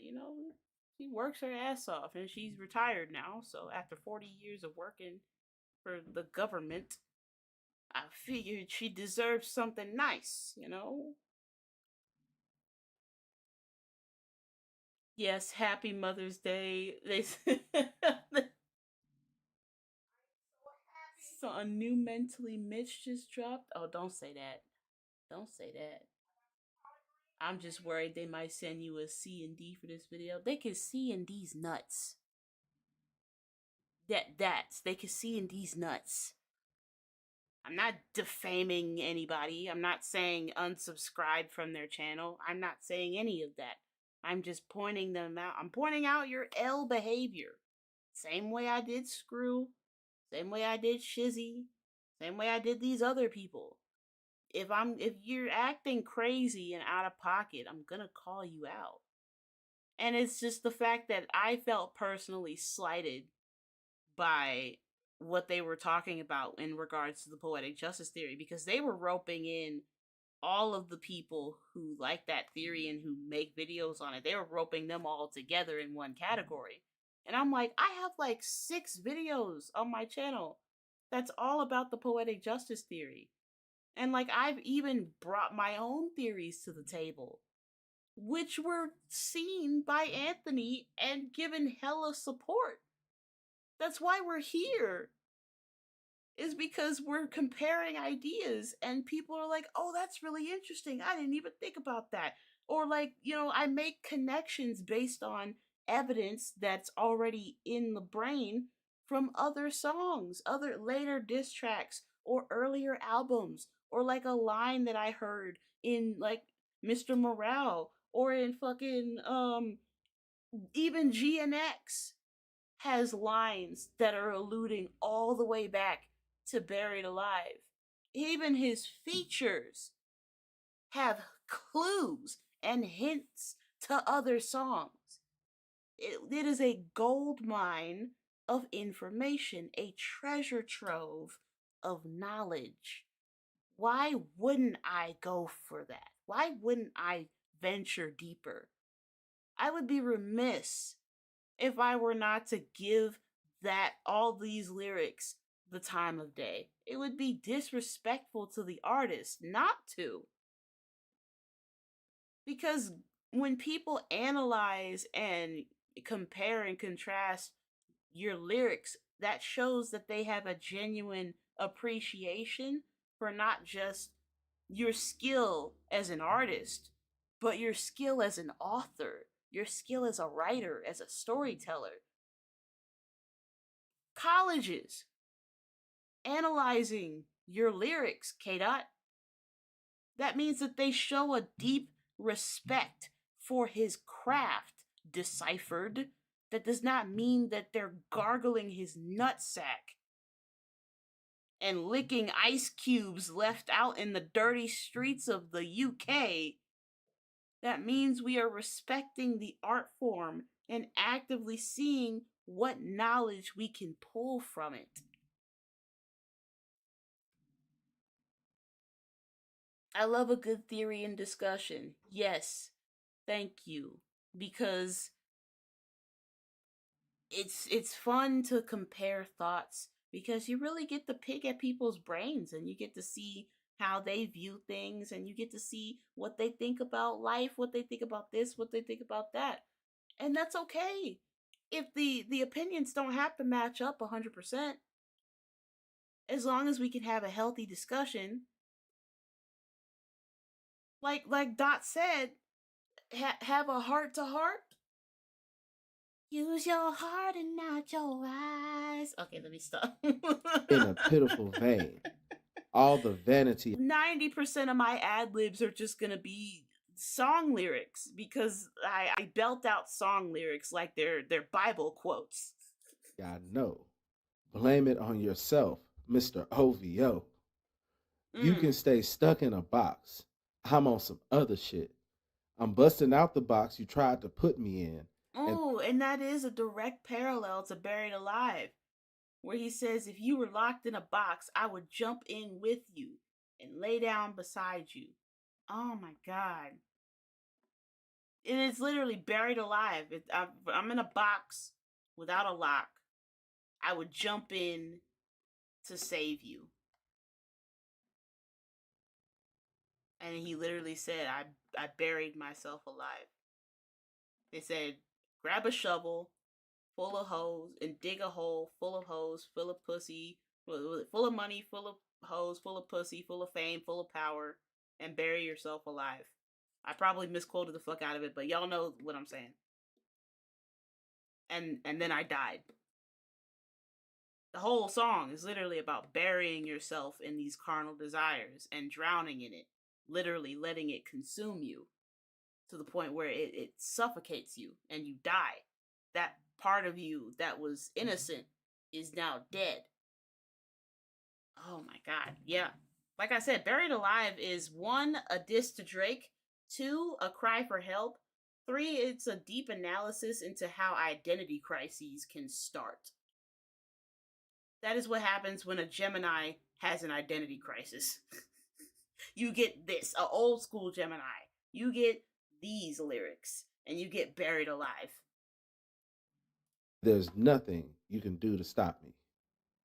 Now, I know we went through that last bit kind of fast, but I hope you get the message.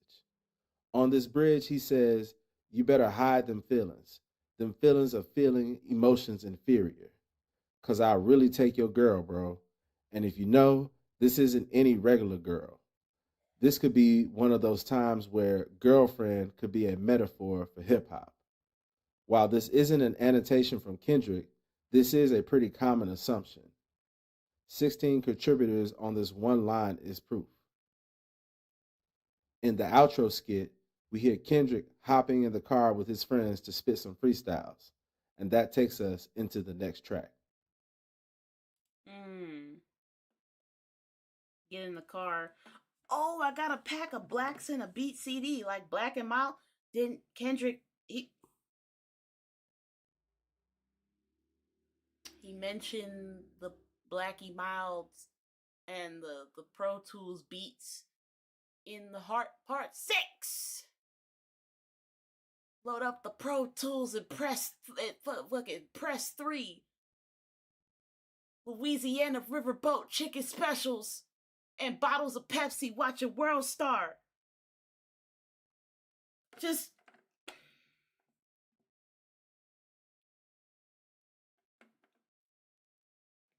yeah, I think he keeps a journal with all of his songs that he's ever written. I think he keeps them all in a book somewhere very safe. And he has just a collection of all of his writings. And even ones that we haven't heard of, that we haven't seen yet. I know he's got them in there. Because I love this. This is like savant levels of continuity. This is like Marvel Cinematic Universe levels of continuity. The cornerstone of gangbanging is hello glasses. Street urban culture in general, respect. But especially gangbanging is masculinity. At all means. That's what snitching is about. Snitching is about we don't respect you because you wasn't accountable. Snitching ain't if you seen some bitches ain't accountable. 50-year-old woman, some 50-year-old man raping some, or sexually assaulting some 14-year-old girl. Nobody gonna call you a rat if you tell the police. Now, if you go to jail for your own case and then you tell later, you're a rat. But it's about two people committing a crime or two people that are criminals, and then to not be held accountable for your own crime, you inform on somebody else's crime. It all go back into accountability. Thank you. So that's the accountability. He's been spitting this accountability game for a long time. The message has not changed in the slightest. Glasses' morals have not shifted in the slightest. And that's a good thing. We need people like him that are just firm in their foundation, unmoving, pillars, bastions of what being a real nigga is. And I know people like to throw that term around. Oh, I'm a real nigga. You ain't a real. You a hoe ass nigga. We real niggas out here. We ride. We put belt to ass.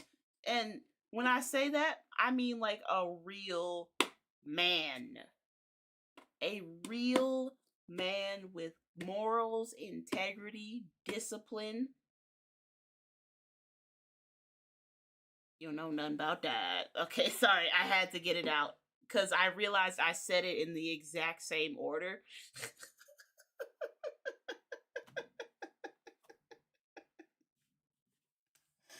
Oh, I can't.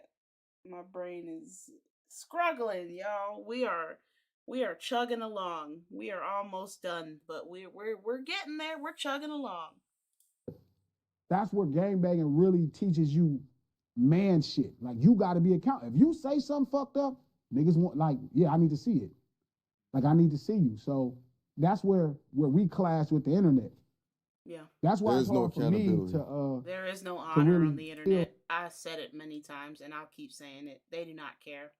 There's no honor. There's no accountability. Because there's too much, there's anonymity. They can hide behind the fact that you don't know who they are. So they can do whatever the fuck they want, and they think that they will experience zero consequences because of the fact that you don't know who they are.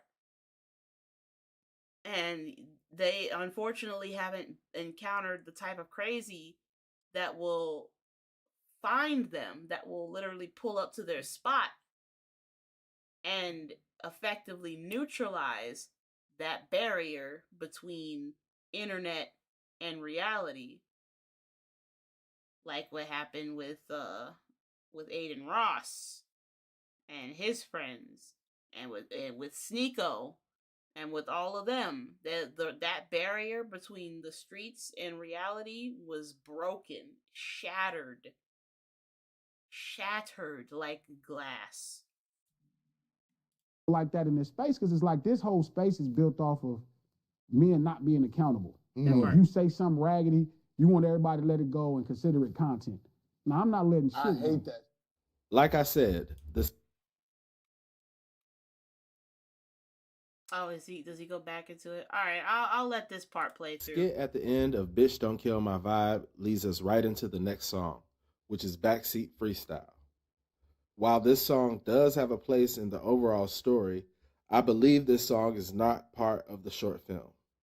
It's meant to be a single because it showcases Kendrick's talent as an MC while highlighting his fun, goofy side. I want to point out that from the jump, Dot compares his dream to Martin Luther King's. He doesn't explicitly say what his dream is yet, but we can say the chorus kind of gives us a clue of money, power, and respect. Now, it may come off a bit random, but he makes a distinction by telling us what's going to happen if we don't apply that respect to his mind. I'm not going to dig deep on this Kendrick annotation, but he basically recognizes that he was really being as ignorant as possible on the track. And that's exactly what he does. And that's coming out of Kendrick's own mouth, y'all. These are not random, uncredible sources. These are coming straight from his mouth. You can't get any more transparent than that. You can't get any more to the source than that. He's telling us that even though he's living his life in the Matrix, his mind is living on cloud 9. That's the third time that the Matrix has come up. That's crazy. Is never on vacation. We'll talk more about this when we get to the 9th track, which is swimming pools, but this number motif caught my eye again. Now, to look at it more simply, he implies that while he's holding his 9, he prays you netters is hating, because shooters go after Judas, Jesus Christ. If he lives life on his knees, ain't no need to do this. So that's the why. He don't want to live life on his knees. Pause. Metaphorically. That's why he...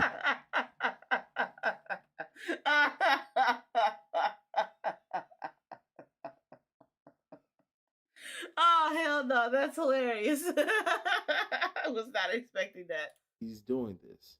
Why he's backdooring you motherfuckers. You backstabbing Judases. Let's continue. In the post-chorus, he's bragging about his access to women. Remember, he said his vice was similar, but he still wants his money, power, and respect. The last one is better. I'm muted right now, but I pray they don't find her naked. You know, when Mike drops, Dot was possibly alluding to Drake being a creep. Drake's always been kind of a creep. Did y'all see how he hung out around Rihanna? Did y'all see how he acted around her? It was like he had never known the touch of a woman in his life and genuinely did not know how to act. He genuinely did not know what to do around her. And it's not even like it was cute. It was like weird because he kept trying to act like he did, but it was obvious that he was just inexperienced and just trying to play it up and be cool. It really came off as corny and kind of creepy.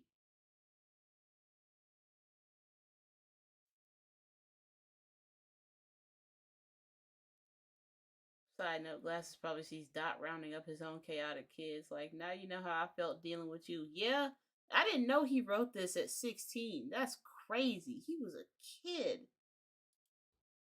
In the last post-chorus, he lets you know it's go time. From this point, the song turns up.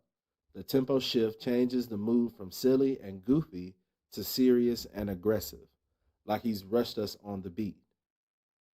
One of the last things I wanted to bring your attention to is how he says he's never living life confined, never stuck in a box, even if he was blind. He could spit this game right on time on Compton. On the next song, I believe this is when the main story in the short film starts. This is a true story told by Kendrick Lamar on Rosecrans, ya bish. The opening chorus is melodic and immediately tunes you in to the setting being told in this scene. He asserts that we ain't asking for no favors, no handouts. And for him and his friends, they will quote unquote rush you quick because it's funny. Damn. After the beat switches to the next part of the song, he goes into detail on this type of scenario on the second verse. He wants to be clear. He never was a gangbanger, but when he's with the homies, things can get a little violent. I mean, That's shit fair, gets but- crazy. Like if a nigga got one leg, y'all are cracking on his leg. Right off the rip. And that's what I'm saying. I don't know why they thought this was going to work out with this nigga, man.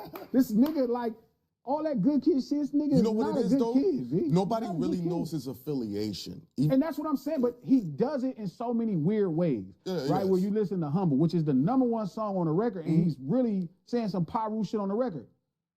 But we don't where know he's, that. where he's saying AM to the PM, PM to the AM funk. P-funk is a Pyru word. You're missing it. This is street urban culture, so he's popping it to the niggas that know. So, but then the average person, like, and I think that was, you know, Cuz' mistake too with Drake, where it's like, he's like me. No, Cuz is not like you, my boy. And not like us. Yeah, you are not like this nigga. Not like us. It's And different. that's the You know thing what I mean? is and underestimating your enemy during a battle is the worst thing you could do. And there's another rule that Kendrick followed to a T. There were 3 things that he did that secured his victory. 1, he allowed Drake to underestimate him. 2, he baited him. He poured his heart out. He was vulnerable.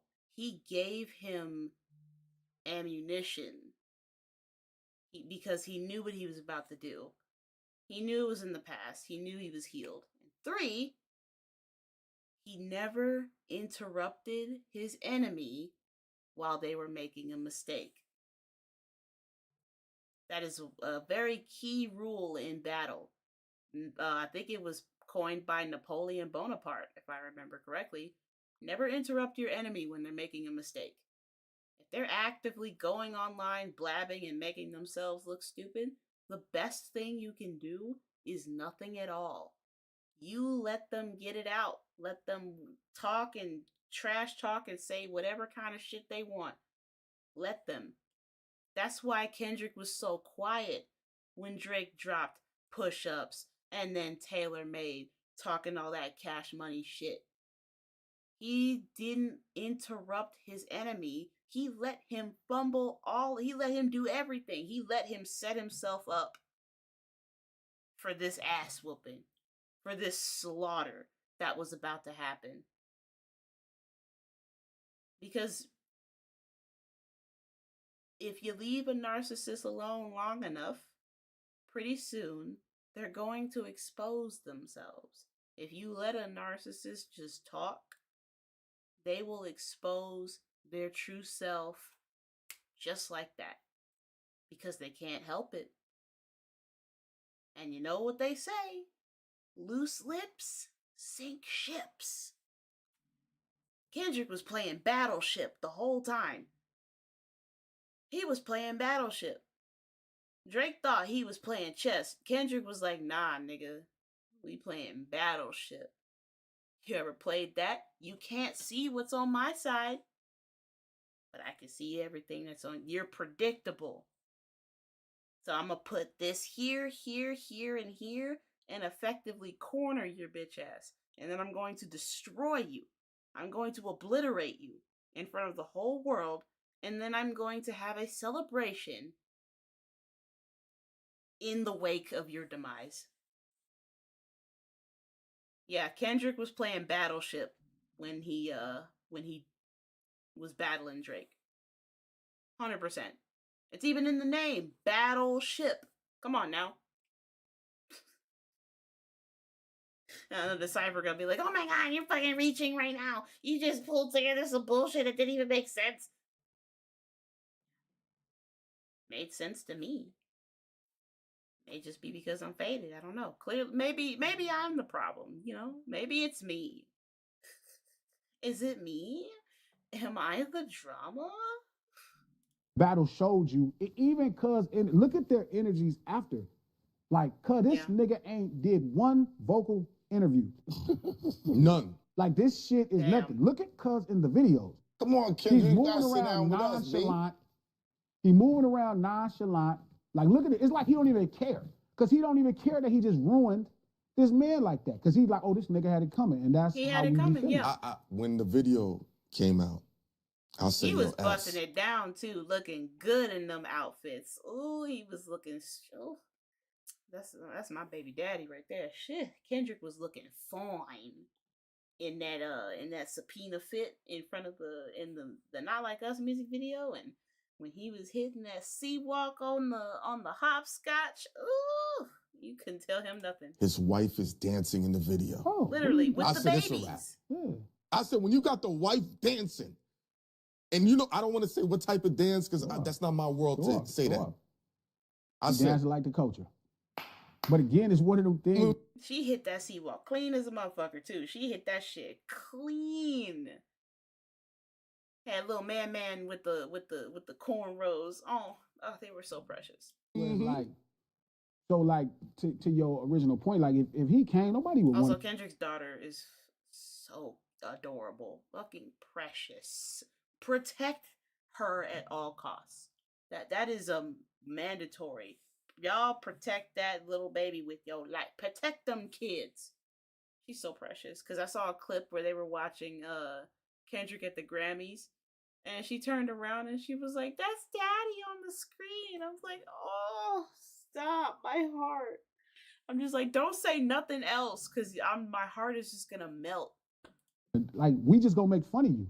If niggas see you on the street, you be like, you not like us, bitch ass. Like, that's all you going to get. Nobody finna rush, cuz. On the last verse of the song, he tells us a story about a home invasion he and his homies participated in. While things went smoothly, he recognizes he and the homies got lucky. At this point, we can't deny that he and his homies are a bad influence. The song is titled The Art of Peer Pressure, but they all are in it together. No one is influencing these good kids more than this mad city. As we go into the outro skit, we hear how Kendrick seems to be a little faded. We didn't mention it, but earlier in the song, Kendrick says while he's usually drug-free, you can sometimes catch him smoking a blunt with the homies. This will play out more in the story later, but this is an example of one of his vices. For now, I want to bring your attention to the shenanigans. Why is Kendrick being so secretive about it? For future reference in his creative process, wrong place, wrong time. First it was game right on time, and now it's wrong place, wrong time. Okay. Something is absolutely going on here, for sure. In the next part of the skit, they talk about how they are going to split up because they know Dot trying to get with Shireen tonight. It's time to, as they say, to get active. And this leads us right into Money Trees. This next song, in my opinion, is one of the main setups for the Poetic Justice Theory. We already talked about the Drake reference. Okay, so I'm going to stop it here because we made a substantial amount. We're pretty much halfway through the video. We are at the halfway mark. So I'm going to go ahead and put a pin in it, and we're going to get back to this at a later date.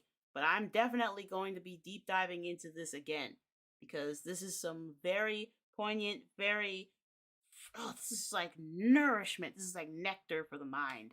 And it really gives me a lot to flex my brain on and to have a conversation with you guys at the same time. So, kill two birds with one stone. Dot now cutely planting money trees at his old school. I saw that at the Centennial High School. Oh.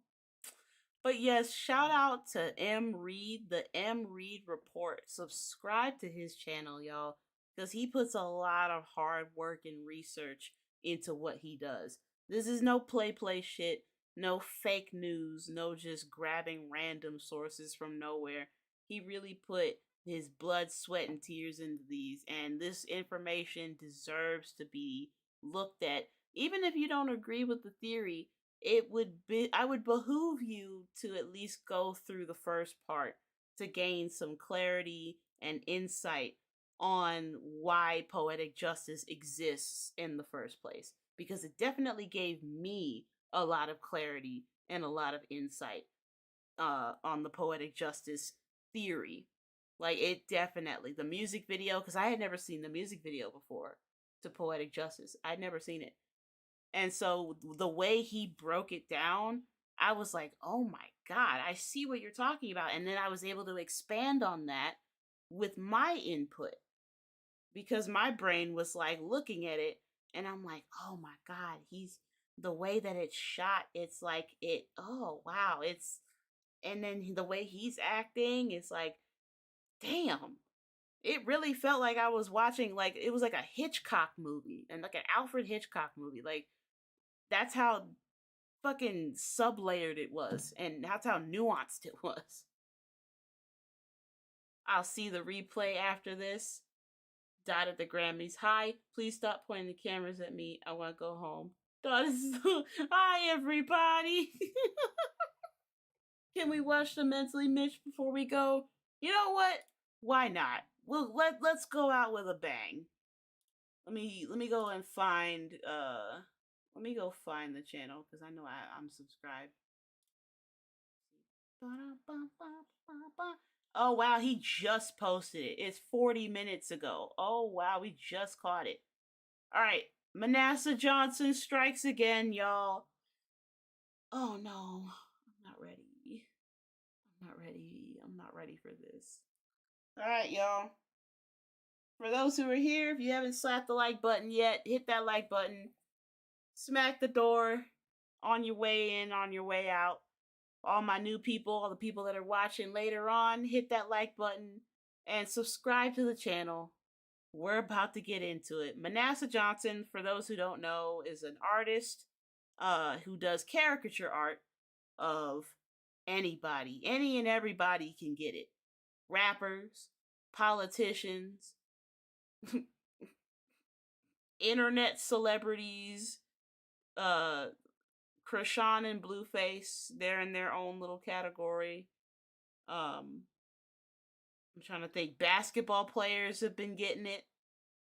Football players, golfers. It really doesn't matter who you are or what your status is.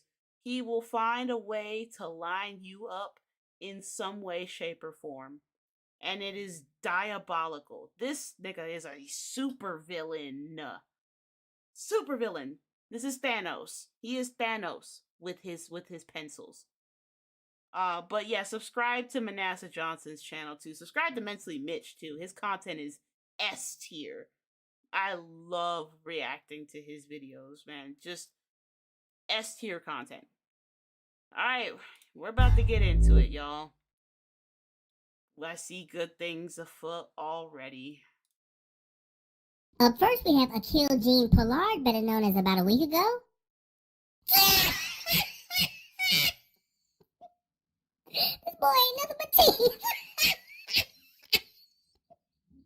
Here we have Coleman Domingo, played by Joe Jackson. I swear, why can't they ever get more realistic looking contacts? Oh my God, those contacts were really bad. Now that I'm looking at them, they were all over the place. I know he couldn't see a damn thing out those daggone contacts. And no, he did line him up with the underbite. Gave him the meanest underbite. God damn. Bro looked like, he looked like a dastardly little Richard. looks like the fucking, what was his name? Daryl from Coming to America. But if he was like a vampire.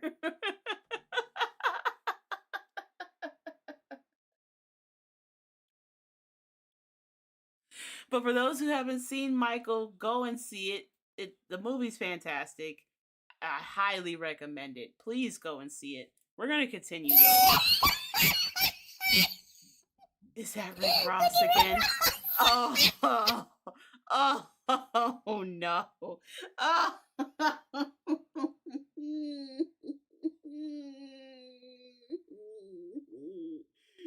Oh no, what they do to him? Look at his legs. And look at the titties, bro. What the fuck is he wearing? Why are his legs? Why is he stance like a ballerina? Why is he hitting the pirouette pose? Why? Why is he?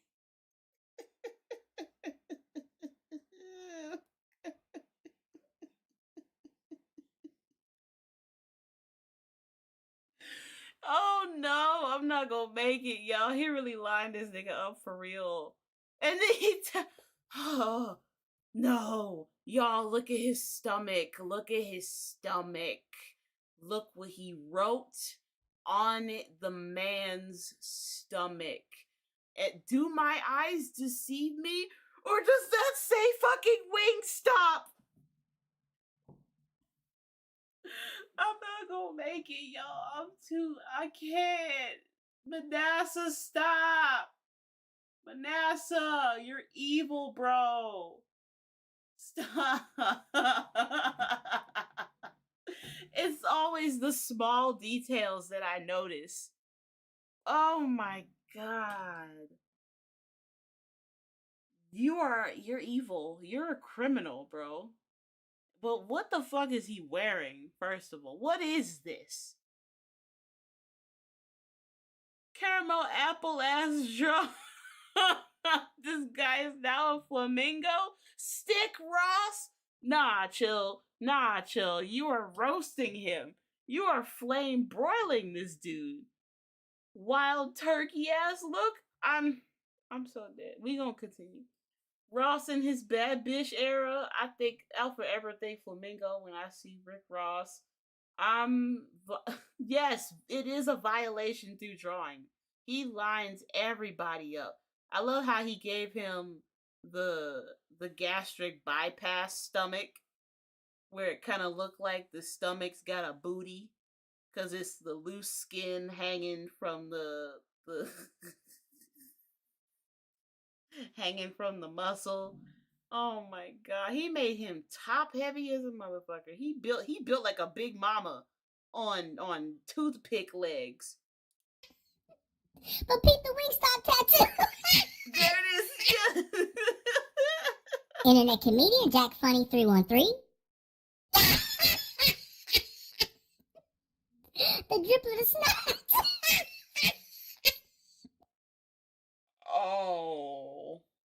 Oh, he really he made him look so crazy. Oh no. Look at it, bro. No, I think I could never. I genuinely would not know what to do. I don't know how I would react if he lined me up like this. I think I would have to disappear. I would have to disappear. I would literally lay on the floor and just exist. I'm not sure who this gentleman is, but I'll take a stab at it. It's giving Manny Pacquiao. Boy head big as all outside. Also, what the fuck is that cut though? What is that lineup? We ain't gonna get. Is that a mullet in the back? Is that a mullet? What is bro doing up here? Who is your barber, bro? You need to take that yeet chain, and whoever did this, you need to yeet them out of a window, because they really they fucked your whole shit up. You've got the Justin Bieber going on in the front, and you've got the Tiger King going on in the back. Duck Dynasty in the back. Poindexter in the front. What is happening here? And then he gave him the Edna Mode hair from The Incredibles in the front, and then the little ponytail in the back. Oh, and that underbite, bro. He looks like a Neanderthal. God damn it, bro. He looked like Homo erectus.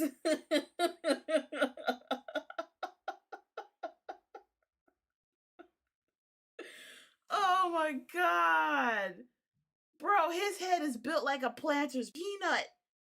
Good lord. Manasseh, why? And why you give him the meanest brow of the Wild Wild West, bro? He looks like a caveman, bro. He looks like the Geico caveman in the face. No, he looks like caveman SpongeBob in the face. That's what he looks like. Did you use caveman SpongeBob as a reference for this drawing, Manasseh? Because now that I'm looking at it, it looks just like it. Let me find out that you used...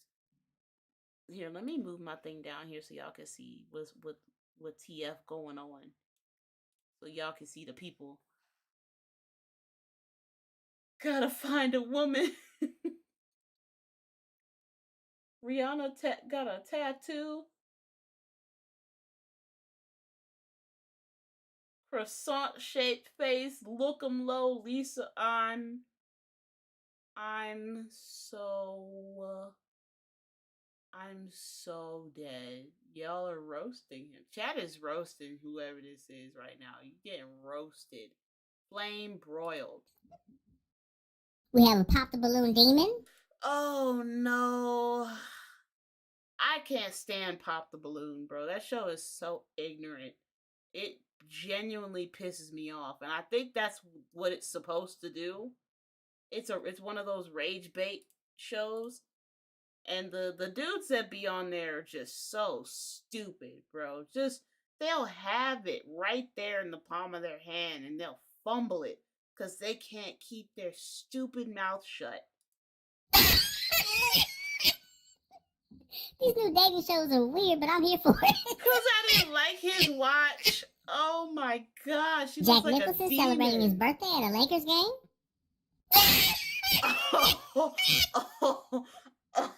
Just old and dusty. Oh my god. Damn. It doesn't matter how much of a legend you are, bro. Look at that neck. God damn. And the cobwebs and the thumb is like coming off. Oh my god. Oh, I have that's called the hitchhiker's thumb. Is when your thumb bends backwards and forward, like your thumb is double jointed.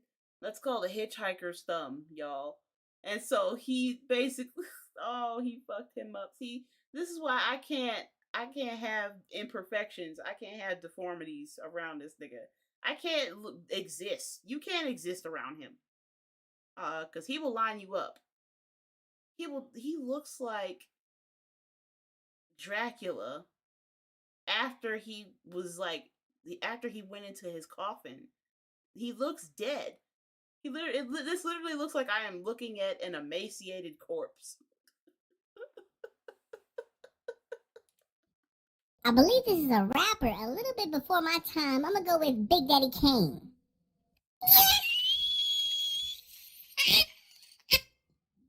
Master plan. Look at them teeth though. Yo. Oh, I know I'm not one to talk, but god damn. Golly, bro. Oh, wow. I ain't never seen no chompers like that before. Goodness gracious. Them shits hitting the Cupid shuffle on the side of his jaw. And he just in the moment spitting whatever game he's spitting. He knows he's killing that shit. Oh my God, and it looks just like him too. That's the crazy part. This is so evil. Oh my God, that lip. You ain't have to do him like this. Manasseh, you did him dirty. Yeah, you did. Look at Brittany Griner. I don't care what nobody say. He need to be playing in the men's league.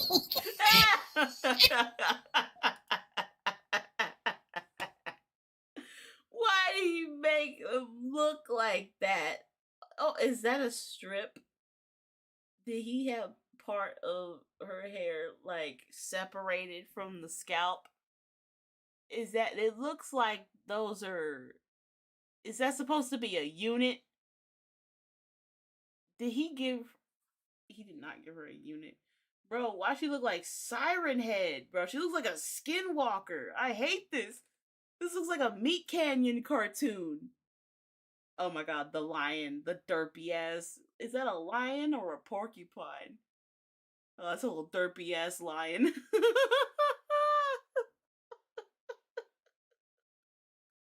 Yo, chat. I'm not looking at y'all. That was my mistake. I gotta stop looking at y'all. Y'all are evil. Y'all are ruthless too.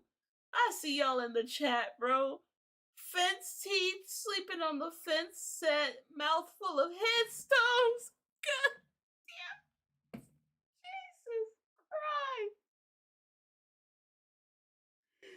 Oh my God. Y'all are so vicious. Y'all better hope I don't end up in one of these. Y'all better pray I don't end up in one of these, because I swear to God, I'm not getting roasted by y'all. I'll go in the corner. I'll just sit there. I'll lay on the floor. I'll cry. I'll end the stream. Oh, I still love you, Megan. Whatever. Okay, bro. Whatever you say, bro. I can't get over somebody saying he look like the PBS logo. Comedian Donnell Rawlings. But he's trying to look like a black chameleon. He does look like a whole iguana, bro. He look like Rango in the face.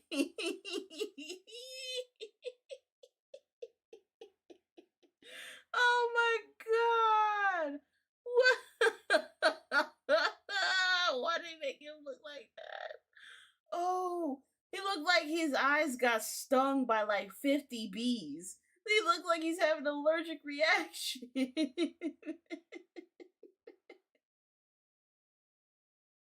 And it's the fat ass head, big ass shoulders, tiny ass arms, and skinny wrists for me. Oh my God, he lined him up. Good God almighty. Rapper and podcaster Mace with a questionable physique. With a questionable physique. Turn buddy into Dr. Robotnik. Oh no! Look at that mustache. He gave him hella titty too. God damn it.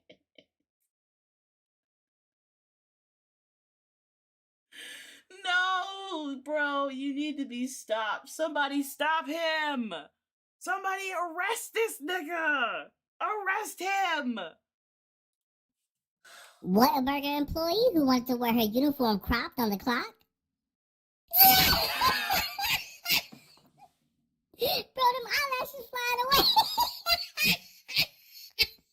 Welcome to Water. Streamer and retired boxer Adrian Bronner.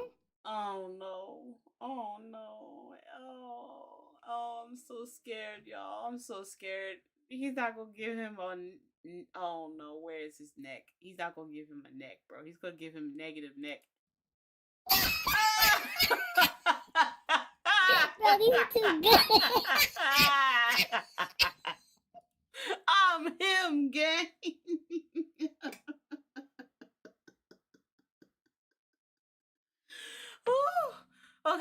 All right, we're on the last. I think we're on the last couple ones. I'm gonna try to hold it. I'm gonna try to hold it, y'all. I'm gonna try to hold the laughter. Whew, okay, I'm good. I got my laughs out. I'm gonna try to hold it for this last one. I'm training. This is training. We're pre-gaming for when I do the try not to laugh challenge. Sometime down the line. This is training. We're in the hyperbolic time chamber, and we're sparring. All right, so, woosah. I'm ready. Janet, Miss Rhythm Nation Jackson.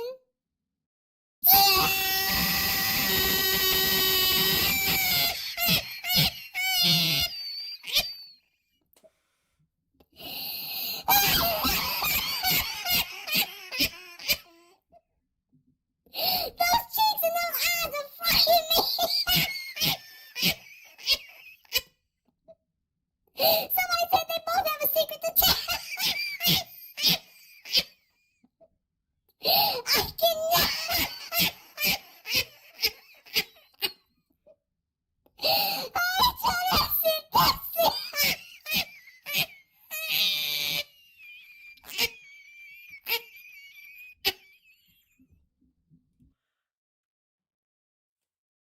Now, why y'all do my girl Janet like that? Why y'all do her like that? Why y'all do her like that? Why you make her look like a devious Chucky doll? Just as goofy and as nobody's business. She looked like Slappy the dummy from Goosebumps. One eye looking at you, one eye looking for you. Oh my God. Y'all are frying her. She's a nose on her cheek. I'm so dead. I'm so dead. Oh, they did. Yeah, they did Janet filthy. Also, welcome, Kyle.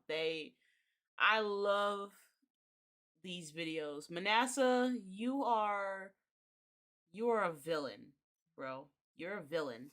And you need to be stopped. Don't come for me, please, because I don't think I'd be able to take it. I genuinely don't know what I would do. I would go to a different country and change my identity, y'all. I would start going by Bernadette Jenkins. Yep. I'd have to leave the country. I would leave. Like, cause what else do you, what else can you do? What else is there to do at that point? Nothing. There is nothing to do except cry and hide and come to Jesus. Come to terms with your demise. I would be standing in purgatory looking like, what did I do to deserve this, Manasseh? Why? Just why? You know how when you've been betrayed by a close friend and the only thing you can muster is why? That's all I'd be able to say is why? Why? Why me, nigga?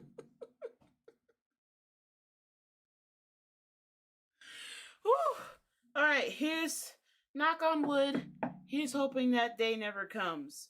But thank you guys so much for coming through on the stream, man. My A1 day ones, all my members. Thank you to the new members that joined today. You guys are amazing. I will be putting up new content for you guys, and you guys will get a member shout out at the end of every video that I put out, and I will update it when I get, every time I get a new member, I'll give you guys a personal shout out. And I've got a whole visualizer to where I can read your names off like I'm reading a manifesto. And I'll do it. I'll read as many names as I have to. I'll sit there and read the whole thing. If I get that many members, I will read it. But I'll only do it once. If that shit's over 100, I ain't gonna sit there and read 100 names. Hell no. Hell to the no. To the no. Y'all got me yucked up. I need to take my delirious ass to bed, y'all. At least give myself a nap in or something, cause golly.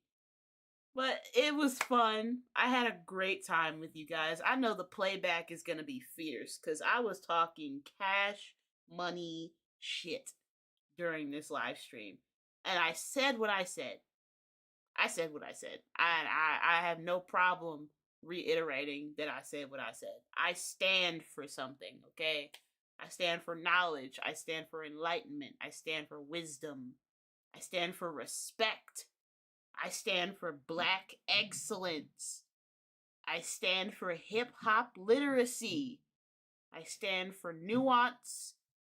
And I stand for Manasseh, because that motherfucker is scary. Him and Kendrick, they're both scary. They're scary in their own special way, but both of them niggas are scary. I'm scared of them, okay? Don't ever do anything bad. Don't ever exist around Manasseh, bro. He will make you literally hate yourself. And you think, oh, that's not possible. No, he will make you hate yourself. Point blank. This was fun. This was such a great time. And I just shout out to Nunu for jumping in and just shooting the shit and having a great time. She's on, I think she's live right now. So if she's live, let me make sure to fact check this shit so I'm not just shooting at straws here. Where's she at? Oh, she's not live yet. I think she's gonna go live later if I'm not mistaken. Let me check her channel. Beginnings. Where's she going? Where's she going live? Oh, that's cute. The car ride. She did the thing that I do where we had the car and I put my face on it. Oh, that's so cute. I love that. Oh, that's a nice car too. But yeah, she's supposed to be going live later. So if y'all are able to catch her live, go ahead and subscribe to her. Subscribe to the M. Reed Report. I think I put his YouTube link in the chat. I'm gonna put Nunu's link in there, and I'm gonna put M. Reed's. We supporting we supporting our peoples out here. Where's there it is. Paste. Sub to Nunu Nation. Oh, I can't type. Goodness. Bam. And then sub to the M. Reed Report. I sound like Uncle Roger. Hiya. Bam. Subscribe to both of them. Amazing content. Amazing. Nunu's lives are something to behold, man. It is like really like hanging out in your auntie's kitchen while y'all just talking cash money shit and keeping each other briefed on the latest tea that's been circulating in the streets.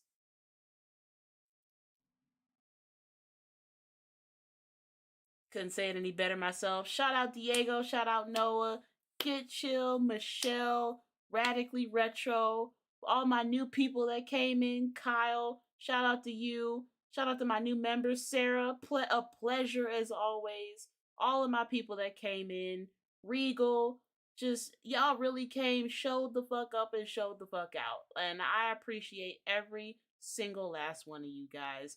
Nunu especially, thank you for coming in.